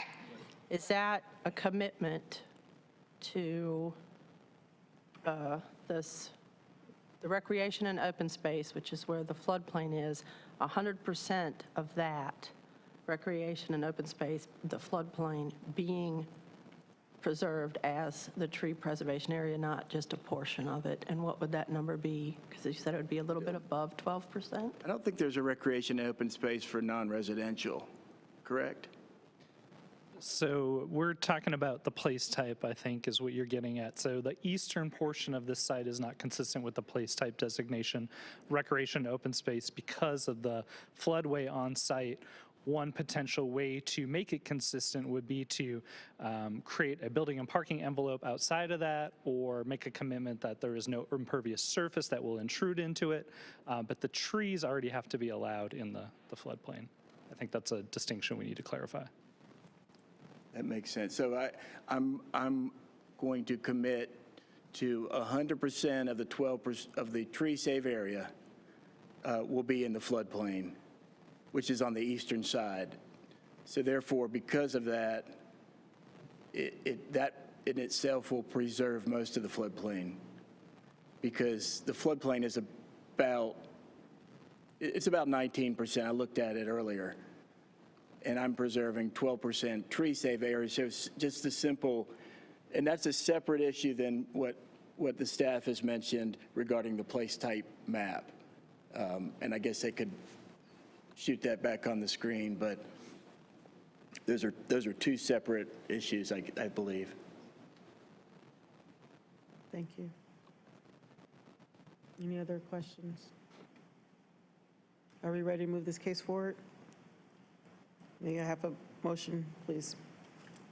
Chair, as it relates to case Z2300032, 5005 and 4917 Chin Page Road, I make a motion that we move this case forward with a favorable recommendation to City Council.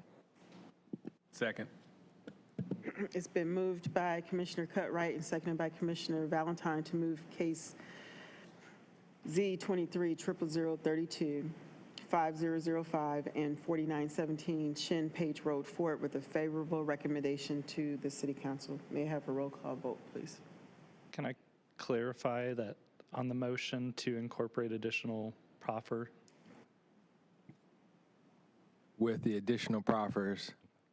Thank you. With the additional proffers. May I have the roll call vote, please? Chair Cameron? Yes. Vice Chair Shigaris?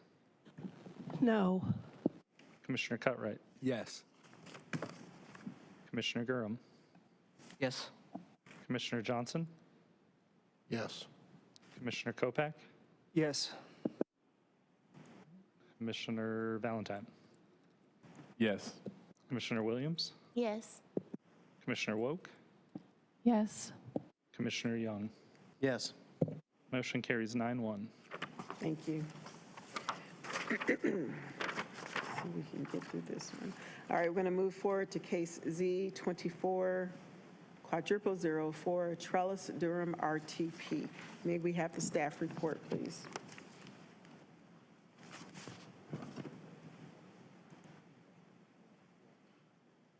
Yes, thank you, Chair Cameron. Staff received an application from Toby Coleman on behalf of Smith Anderson Law Firm, on behalf of their client, Trellis, to rezone the property located at 201 Residence Inn Boulevard. This is an existing hotel. The property is currently within the city limits. The entire site is about 23 acres, though the developable acreage is much lower, and most of the property is already developed as a hotel out on the site. The existing zoning is office and institutional with a graphic development plan. The applicant proposes to rezone this to office and institutional with a textual development plan to allow the conversion of the hotel from a hotel use into residential units. The existing place type map shows the area split between transit opportunity area and recreation and open space. Staff are not recommending a change to the place type map. There is an existing watershed overlay, the Falls Jordan District B. And again, this is to convert 122 hotel rooms into multifamily residential units. You can see on the zoning map, this area shows that the existing OI zoning is matched with OI zoning to the north and east. There's also PDR or residential zoning to the west. And to the northwest, residential zoning as well. And then to the southeast, there is commercial neighborhood zoning. This site, this map shows the general location of the site along the highway and along 201 Residence Inn Boulevard and along NC 54. The place type map shows that this site falls across both the transit opportunity area and the recreation open space place types.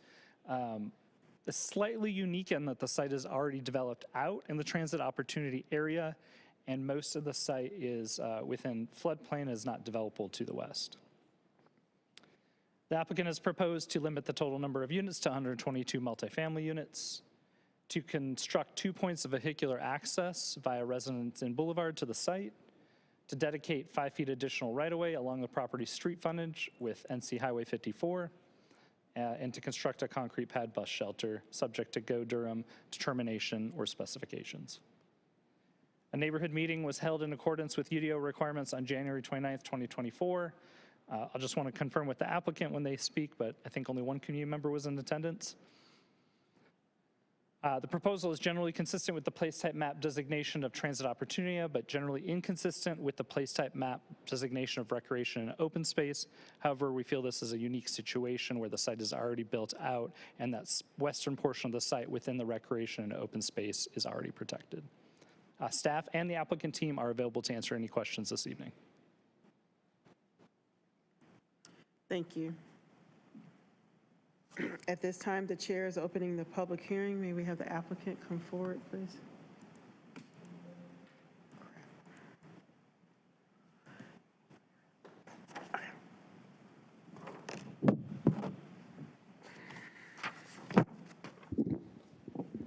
Good evening, Chair Cameron, members of the Planning Commission. My name is Toby Coleman. I'm an attorney with the Smith Anderson Law Firm. My address is 2702 Stewart Drive here in Durham. I am here today with the applicant for this rezoning and the owner of the property, Blue Ocean Real Estate. Evan Gallant and Ethan Frey with Blue Ocean are here with me today. We do have a PowerPoint because we thought it might be useful to illustrate. This is a bit of a unique situation. And so I'm going to pull this up, and hopefully this pops up on the screen.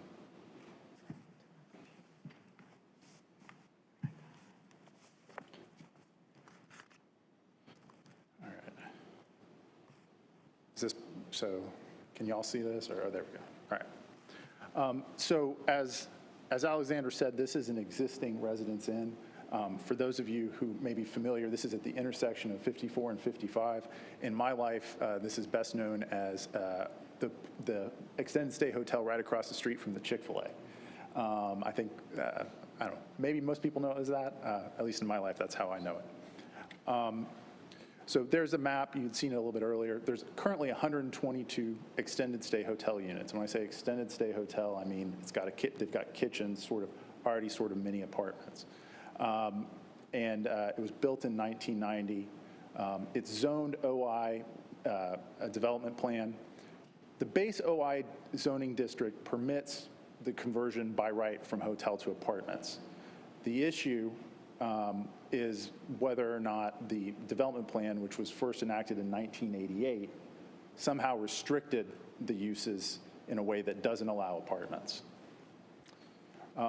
There's the development plan. As you can see, it's a real old school one.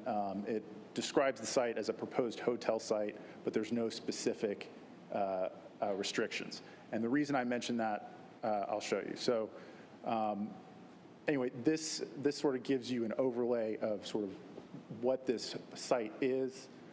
It's about 34 years old, so when Blue Ocean took a look at it starting in late 2022 and early 2023 when the property came on the market, it became clear that this was probably a prime candidate for conversion, both because of the housing needs as well as the fact that it just needed a lot of capital upgrades. And what happened was when they decided to put in a bid for this and start looking at this, we went to the city. And we had a development review concept meeting, which is what the city tells you to do, and you go in and you meet with a planning department member, and they're supposed to tell you what is allowable and what would be required to accomplish the goals expressed by those in attendance. And what we came to the city and asked was, do we need to rezone this property in order to convert? So we had the meeting in February 2023. There are the written minutes. They will need no rezoning as the hotels are not committed elements for uses in the plan. So on the strength of that, Blue Ocean purchased the property for millions of dollars. They obtained a mortgage. They got equity financing and started the process of working towards a conversion. Then in December 2023, January 2024, the brakes were put on it. Staff said, wait a minute, we've made an error. So what happened was Blue Ocean reached out to city staff and said, we'd like to go ahead and start pulling permits. And at that point, somebody else on city staff, so we heard from one planning staff member, another planning staff member said, wait, we think we have another interpretation here from somebody else, from another planning member. And so they told they might need to rezone. So we went in, we met with Alexander, who's worked, we really appreciate everything Alexander's done, met with Sarah Young, and they said, no, it's our interpretation, you have to rezone. The interpretation you got was an error. Now, that could be the basis for legal challenges and other things. We don't really want to go that route. Blue Ocean just wants to convert, right? They've already purchased the property. They already have money sunk. They've got costs that are ongoing. They want to get started with this conversion. And so we've tailored this rezoning really to facilitate the conversion of this hotel. So we capped the units at 122 apartments, which is the exact number of units that are in the building. As you've heard, it's consistent with the transit opportunity area place type, the other portions of the property that are zoned for recreational and open space or wetlands that are already protected. And it's consistent with a number of the neighboring properties around there. I'm going to hand it over to Evan for the last 5 minutes. He's going to give you a little bit more of the context of why, and also talk a little bit about rental rates and things like that. Thank you, Toby. Good evening. Evan Gallant, 702 West Timonium Road in Lutherville, Maryland. As Toby mentioned, I'll try to be brief. It's a nuanced conversion process in a sense, and very simple in other sense. 122 extended stay units, extended stay, full kitchens, full bathrooms, full living rooms, full bedrooms. They're built to a federal code of a dwelling unit. This one in particular is 34 years old. It, as Toby mentioned, needs significant capital improvements. This is a specialty of our firms. We've been in business 20 years. This is our 7th of these conversions. The majority are residence inns originally, some Homewood suites. It's typically the larger format extended stays. You get extended stay Americas, you get some home suites, a little bit smaller, 200-300 square feet. These are 400, 500, 600, 700, 800 square feet. So they much more line up with a traditional dwelling unit in terms of size. Skewed slightly smaller, but not materially smaller. So this is a specialty of our group. Again, this is our 7th. We have others in Charlotte, 2 in Dallas, Northern Virginia, Maryland, Pittsburgh, Pennsylvania. And as you can see in these pictures, full kitchens, not boutique kind of tight kitchens, full living rooms, fireplaces in certain units. This has the bones and it has the look and feel when you're on the campus of a garden-style community. So what we do, our value proposition to municipalities is we come in, take these bones that are, we think, still salvageable and good. They no longer function profitably as a hotel once they hit 25 years old traditionally. This is 34 years old, so it's had an even longer run than most that we see in great communities. As a multifamily community, we can finance this through HUD and Fannie Mae and Freddie Mac and alike, where hotel operators simply don't have those options. So we can come in and do a proper renovation, and what we've done is create a brand that has continuity in Durham or in Charlotte or in Dallas, wherever we package it, and it's called Trellis.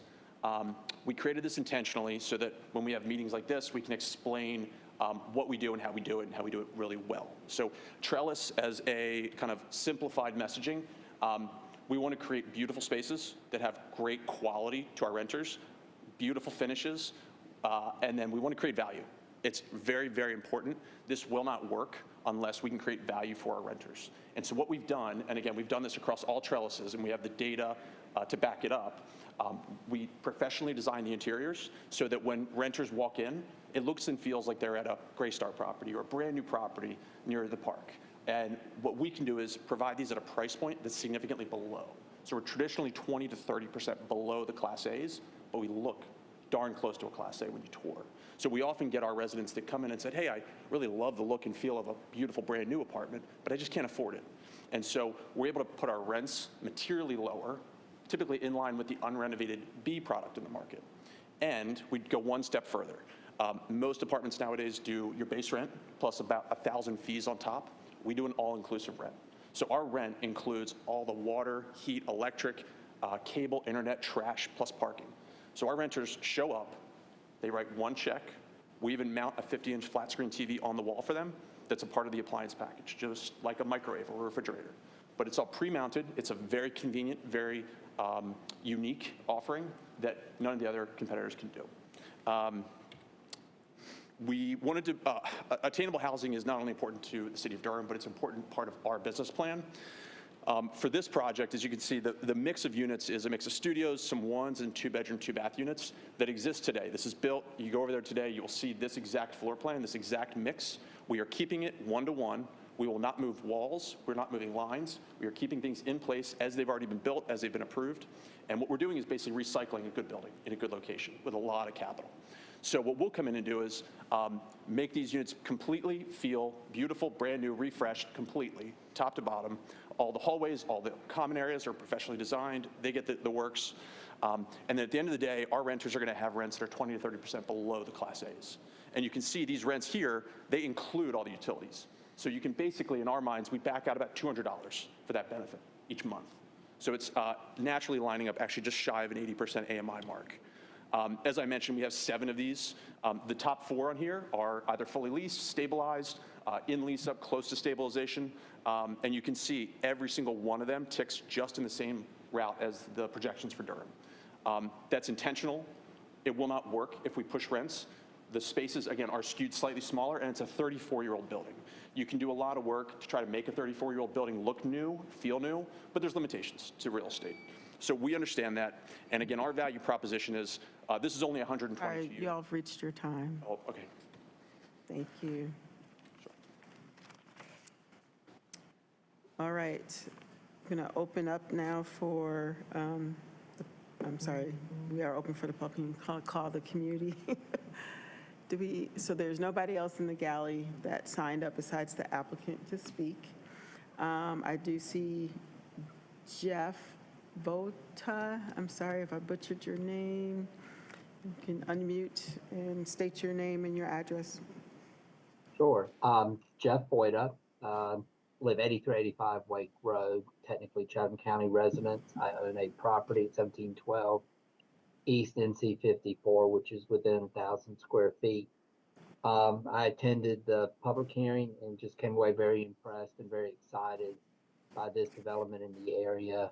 And I have relatives that affordable apartment and rental units are very tough, and think this is a nice amenity, and as well as for my company employees. I just want to speak in support in favor of the rezoning. Thank you. It's hard to hear. All right, Mimi Kessler. Good evening again. My name is Mimi Kessler. I live in Durham. My address is on file. I just want to support this proposal because I think this is a very clever way to as he said, sort of reuse the space. And based on the rental prices that he's indicated, it would be significantly lower than most rents in Durham. And I think that this is a location where the majority of the people are probably not affluent. And I think this is a really fantastic proposal. Thank you. Thank you. Is there anyone else wishing to speak before I close the public hearing? Seeing none, I'm going to close the public hearing and now open it up for commissioner discussion and questions. Commissioner Cutright. Real quick, great project. I think this is a good use of an existing building, like the current rent structure that you proposed. I would normally ask about affordability. I think you've been put between sort of a rock and a hard place, having to buy something prior to knowing that you had to come before us. So I'll ask, planning for some affordability later in the future, just note that you owe me some affordability for this. Good job. I like it. Thanks. Commissioner Kopak. Yeah, sure. Also want to thank the applicant for bringing this project forward. You know, I love the reuse of the existing structure, bringing these 122 units online in an area where, you know, renters are cost burdened. And so I think this will help with that. If I understand correctly, the proposal is that 100% of the units would be affordable or attainable for folks below 80% AMI. And so while we like to push for, are you beeping me? That wasn't for you. Okay, no, just kidding. You know, pushed even lower than that, I appreciate that the project is sort of structured to try and offer some of that more naturally occurring affordable housing. Also like that it's close to transit in a transit opportunity area. And so just a lot to like about this project and appreciate bringing it forward. Thank you. Commissioner Johnson, did you have your hand up? No? Yeah. I echo my commissioner's comments, but I do have a couple specific questions. One is, how long will the rent hold? Is it going to stay for a year, 2 years? What's the commitment for that? That's one question. I'll follow up with my others. There was something in the notes about evictions, 65 census, 21 county. Maybe you know about that or the planning staff, but that was my other question. I'm getting all my questions out, so within my 5 minutes. My third question is, from your other projects, I'm kind of interested on the turnover rate, where people come in and leave and open up other slots. And then my last point is about school impact. If I read correctly, there's 46 potential new students to the school, but no proffer for covering any impact of that. And my last question is green building techniques. Given you're building a new within the current structure, are you using, just curious, green building, which is opportunity for a cleaner effect? I'll address school. Ethan Frey, who's our chief operating officer, who handles all the property management. We self-manage the property, so I think he's best to answer some of the other pieces. School impact is an important one. We get this often. So folks are able to live at these extended stay properties now. They're allowed to have children there now. What's typically understood by some, but not all, is if a child lives at this property, they can attend local schools. So I actually personally called Pearson Elementary, spoke with their admissions person and said, I have an 8-year-old son. If I move to this property, is he able to enroll for the fall? 100%, absolutely. We have to admit them. Even if we're at capacity, we make room. It's a federal law that we've encountered across the country. So there's a natural impact today, whether this is approved or not.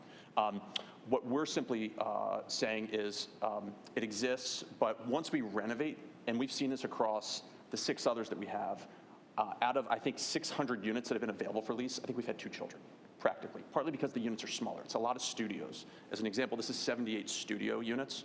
I have 2 little children. If I lived in a studio unit that was 400 square feet, it would be a challenge. Typically, we don't see children. It's typically singles and couples. Obviously, there's a math equation for student impact. We understand that. This is just a unique circumstance. It's not new construction. It's skewed smaller in terms of square footage. So that's that. I'll let Ethan answer the balance of the questions. Thank you, Commissioner. And I'm going to go by memory. If I neglect to answer one of your questions, please remind me. So the turnover question, I'd say on average, we have a portfolio of, I would call, more traditional multifamily, and we've seen turnover rates of around anywhere between 30 and 34%. The 2 years that we have the experience of stabilized, we've seen about a 35 to 36% turnover rate. So not significantly higher. And we do track and understand and want to understand the reasons of turnover to make sure that it's not something that we've done, that we have customers that are unhappy with their experiences. And most of the case, that's not the case. It's people who are either buying a house or moving out of the area are the primary reasons of relocation. Our rents are, we don't have teaser rents. Our business model is not try to get somebody in and try to smack him with massive renewals. We try to stay at CPI or below whenever possible. The cost to turn over a unit, if I'm just putting my business hat on and not my human hat on, of wanting to retain residents, it's costly because you go through a downtime of not collecting rent for anywhere between 2 weeks to 30 days at the very least. You have your turnover costs. So the increasing rent to the point where you're making somebody who made a rental commitment uncomfortable with the new rent rates is counter the bottom line if I'm putting that on. Putting our other hat on is word of mouth and a sense of community really is what sells these locations to incoming people. If you go to our Trellis Hunt Valley Google page, and I think the results speak for themselves, we are the highest rated community in northern Baltimore County.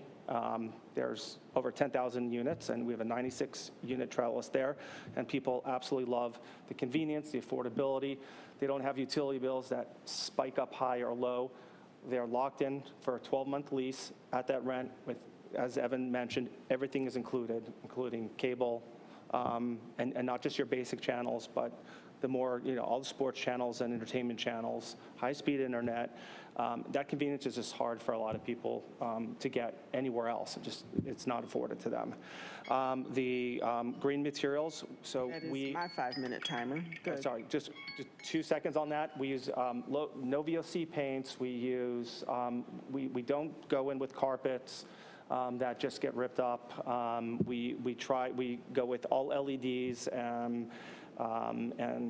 aerators, lower flow fixtures for water conservation. We don't have any toilets that are above 1.8 gallons per flush. So we try to be stewards of the environment. It's one of our personal missions. So hopefully that answers that. Thank you. Yes. Hey, thank you, Chair Cameron. We really appreciate the commitment to naturally occurring affordable housing, whatever terminology we're using, and commend it. We do want to make sure it's clear, though, because we have a lot of community members that watch this, and later on I'll ask some questions. There are no commitments to it being income restricted or affordable. So while these great gentlemen are going to be doing this if it ever sold or there's a different owner, there's nothing tied to the zoning district itself. So we just want to make sure that's clear and transparent for everybody listening. Okay, are we ready to move this forward? Because we got to go on break. Okay, go ahead. Otherwise, we're going to go on break and then come back. I have one quick question. Having actually attended a business seminar here decades ago, there are large meeting rooms, and I'm sure there are in some of your previous projects. What do you all do with those? I don't know if this deck is actually able to be turned back on, Alexander, but I'll show you a visual. Often those meeting spaces are way overbuilt for what we need. Let me show you a picture. Here's an example. This is a residence inn in the Pittsburgh suburbs. Same thing. It's exactly what you've seen at one of those conferences. It's obviously not an amenity that an apartment renter would necessarily want or care for. We recapture that space for fitness and yoga and all the typical bells and whistles for cardio. It's the right size paired with the number of units. Most hotels have very small fitness centers that just don't serve the community properly. So that's a traditional conversion.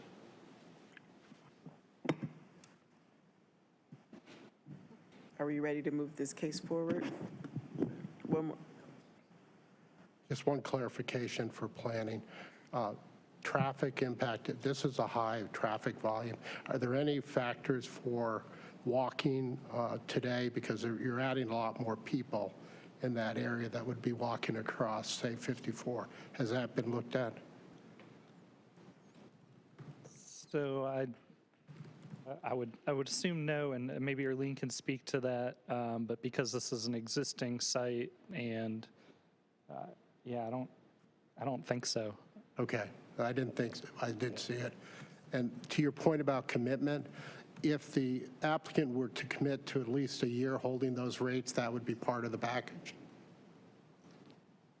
It could be a proffered commitment if they would like to do a 10-year, absolutely. Would the applicant like to do that? If I could clarify, did you say 10 years or 1 year? What was the question? I'm saying 1 year. 1 to year. just see a commitment, and then it will show your business model. So the hesitancy in my response is we have a loan with Wells Fargo that was based upon the information on rezoning necessity. It would be a material default on that language. I couldn't make that call independent of Wells Fargo's counsel. It's a complicated matter. Obviously, we'd love to be able to be ahead of the purchase and be able to work with everyone. It's a challenge. I think the benefit is these units are there. We can add 122 units into the supply that are not there today, which is always a great thing for the affordability. Thank you, Chair. Thank you. Good. Chair, as it relates to case Z2400004, Trellis, Durham, RTP, make a motion that we move this case forward to City Council with a favorable recommendation. Second. It's been moved by Commissioner Cutright and seconded by Commissioner Valentine to move case Z2400004, Trellis, Durham, RTP forward with a favorable recommendation to City Council. May I have the roll call vote, please? Chair Cameron, Yes. Vice Chair Shigeris, Yes. Commissioner Cutright, Yes. Commissioner Durham, Yes. Commissioner Johnson, Yes. Commissioner Kopak, Yes. Commissioner Valentine, Yes. Commissioner Williams, Yes. Commissioner Woke, Yes. Commissioner Young. Yes. Motion carries 10-0. Thank you. We're going to go into a 10-minute recess. Be back at, well, a little over 10 minutes, 7:55, please. They're good? It's your call. We don't have any public hearing items left after this, I don't think. Okay. But don't they need a break? Yeah. All right, 7:55. Come back.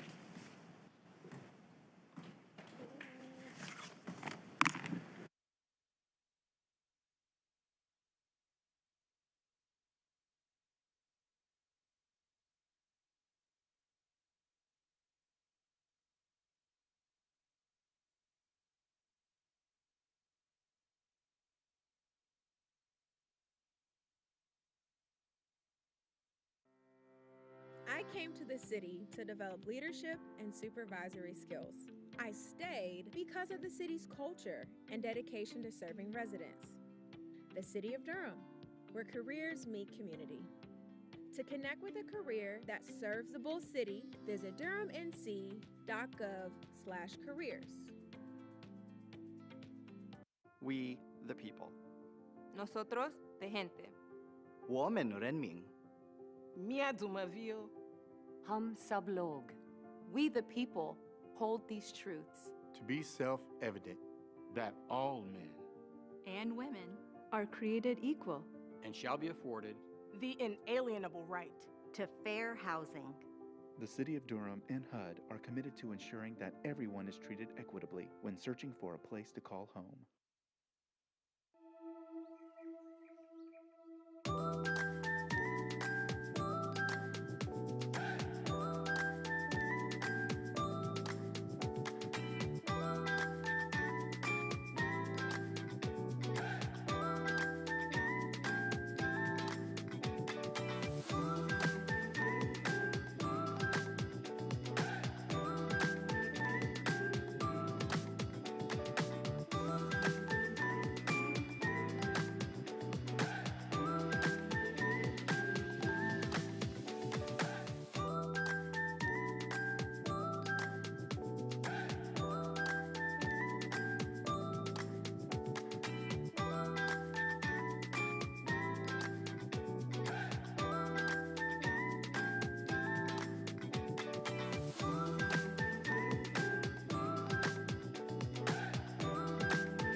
Everyone in Durham should be able to find a home they can afford.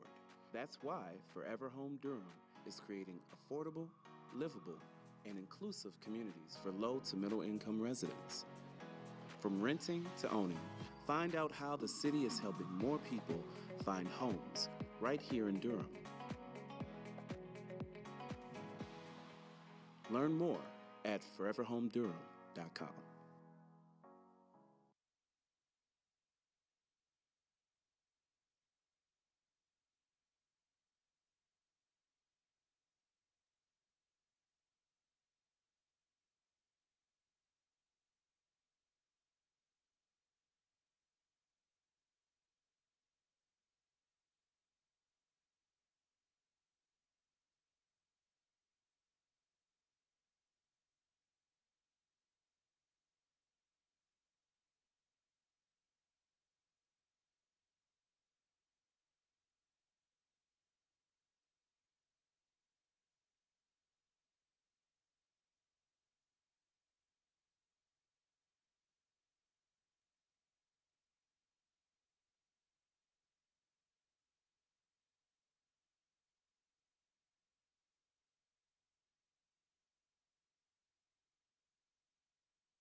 We're going to call the meeting back to order. Do we have any committee updates?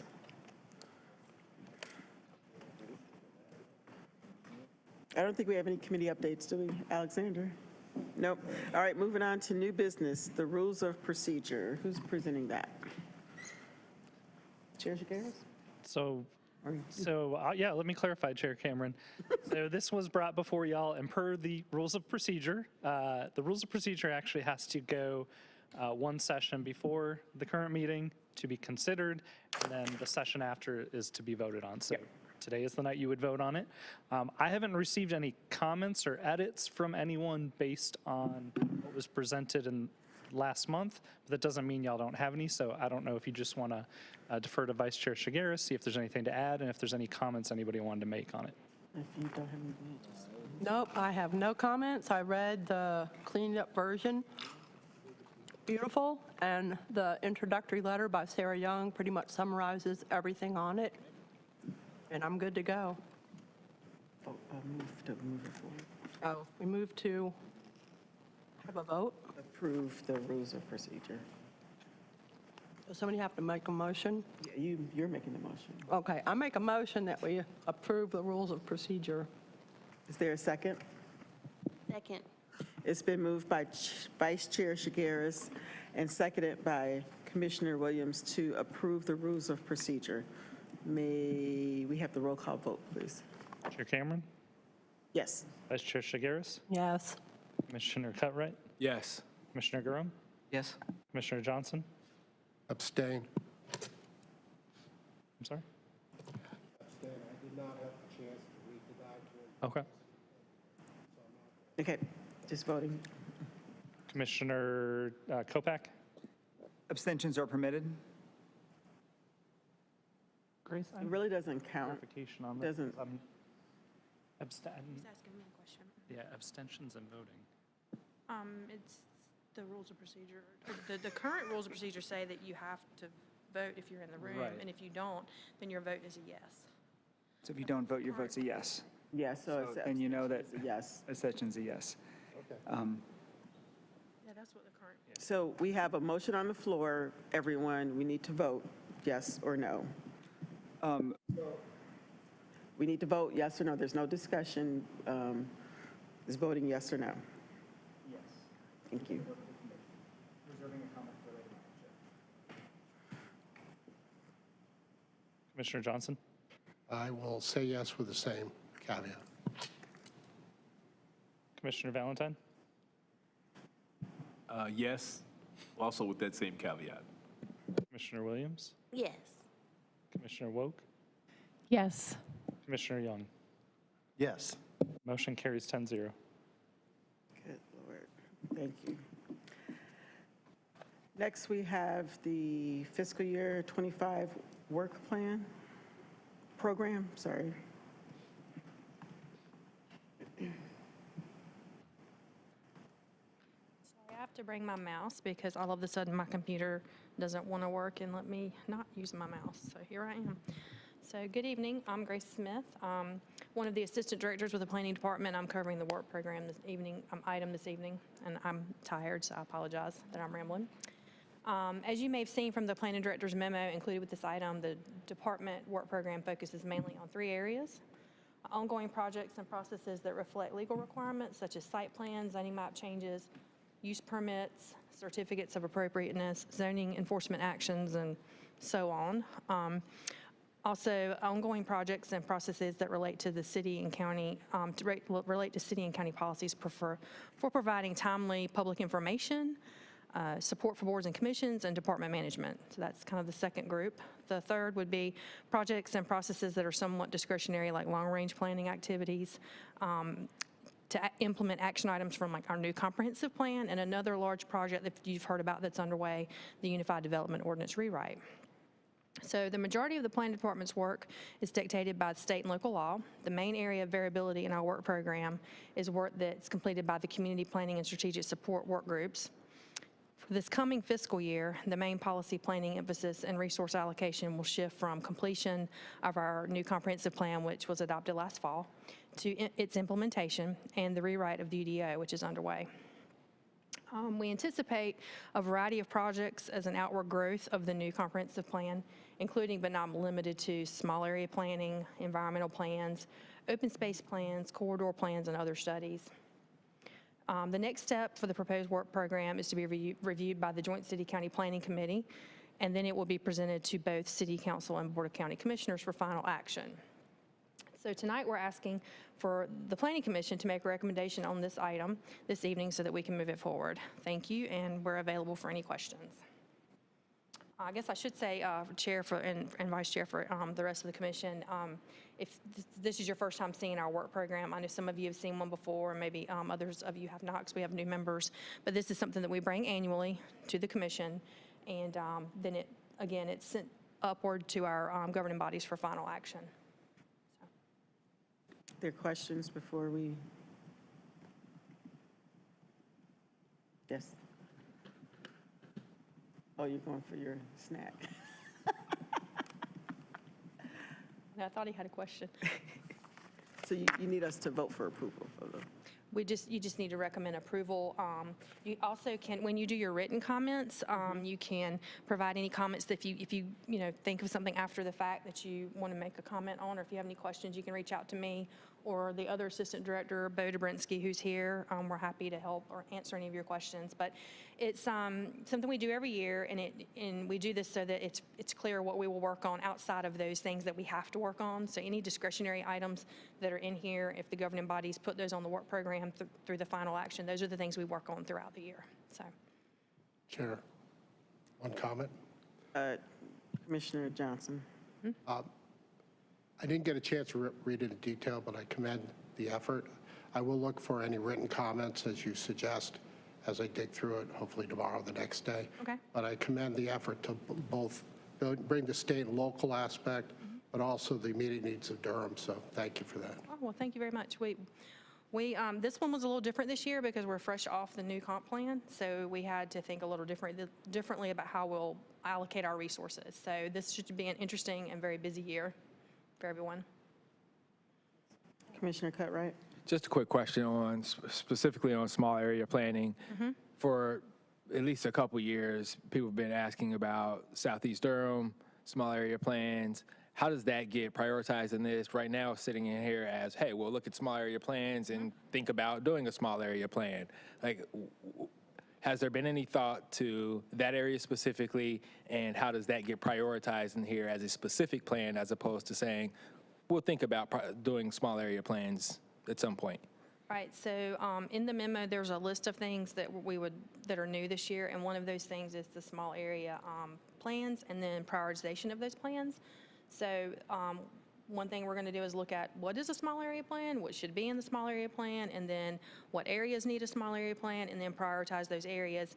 And I don't want to answer to any specific areas this evening because, again, this is all going to be scoped out. That's part of the work for next year. But I'm sure that if that's an area that it could potentially be on the radar, we'll look at how to deal with that particular area. Yeah. So that I'm clear when I'm looking at this, the scoping is to be completed by end of '25. It's fair to say, as people think about this and they look at this, we won't see a small area plan on a specific area until at least '26, based on the scoping. It depends on the scoping, what we scope, what's going to go into these plans, and how many we can get done with the staffing resources we have. Okay. But the prioritization is another thing. That it's twofold. It's scoping and then prioritization. But yes, you're welcome. Thank you for the question. Vice Chair Shigaris.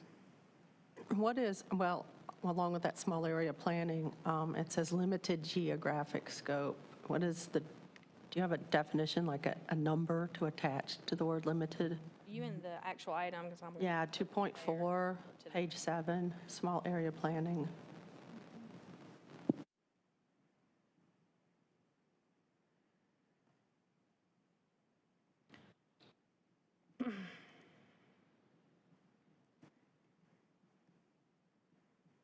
Are you actually in the memo or the attachment? I mean, are you under a number you can give me? I think you said something and I didn't hear you because I was looking. 2.4. Okay. Page 5 of 24. First sentence. Right, so we would look for, so a small area plan obviously is limited in scope, meaning it's not a comprehensive plan or a large plan. So that's the one, this part of the scoping, we have to look at like what the areas would be, like what areas, how many areas, and then we would prioritize how many of those we could do and what order, depending on the prioritization. And the prioritization could come back through JCCPC, it could, it could come back through here. I'm not really sure what that looks like. But that just means that it's limited geographic scope means that they're small. They're not large areas. But there's no actual number attached to the word small or anything that? No. Okay. It's just a general, I think it's just a reference so that people read this and they know that it's not a large plan. So, yeah. I know this wasn't intended to be small area planning 101, but on Commissioner Cartwright's question, so I guess, and both Vice Chair's question, like Southeast Durham, is that a small area plan or is that a large plan? I don't know that I can answer that on the spot, but I will say this about Southeast Durham. We approached it as a small area at the time that we worked on the goals and objectives for that area, and they were wrapped into the comprehensive plan. So in essence, that one's kind of been done, to be honest. There was what we called the SEDFA plan, which is a Southeast Durham focus area. So that was based on that larger, it is a little bit larger, I think, than most small area plans because it was based on utility services and what the service area was because of the impacts of seeing the sewer lift station installed in that area and how that drove some development and whatnot. But yeah, so I don't have like a geographic number I can give y'all, but it really depends on the area and the need and what the focus is of the plan. And that's why we have to do the scoping, because we don't really have that done. We don't have any of that done yet. So, yeah, a good question. Thank you.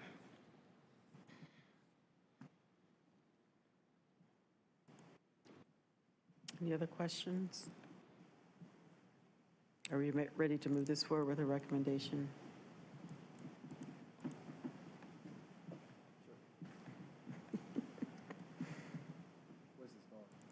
It's just a recommendation like you would normally do, but it moves forward to the City Council and Board of County Commissioners. Chair, as it relates to the fiscal year 25 work program, I move that we send this forward with a favorable recommendation to both City Council and County Board of Commissioners. Second. It's been moved by Commissioner Cutright and seconded by Commissioner Kopak to move the fiscal year 25 work program forward with a favorable recommendation to City Council and the County Board of Commissioners. May I have the roll call vote, please? Chair Cameron? Yes. Vice Chair Shigeris? Yes. Commissioner Cutright? Yes. Commissioner Durham? Yes. Commissioner Johnson? Yes, with opportunity for written comments. Thank you. Commissioner Kopak? Yes. Commissioner Valentine? Yes. Commissioner Williams? Yes. Commissioner Woke? Yes. Commissioner Young? Yes. Motion carries 10-0. Thank you. Staff announcements. Just thank you for handling initial zoning map changes tonight. If you have questions about them, please reach out to staff ahead of time so we can try to answer those questions as best as we can. And then next month, there are just 5 cases, 5 items, which will be probably nice to hear. I'm sorry, Alex, I didn't hear you. Next month in April, there are just 5 public hearing cases. 5 cases. All right. We are adjourned. Yay.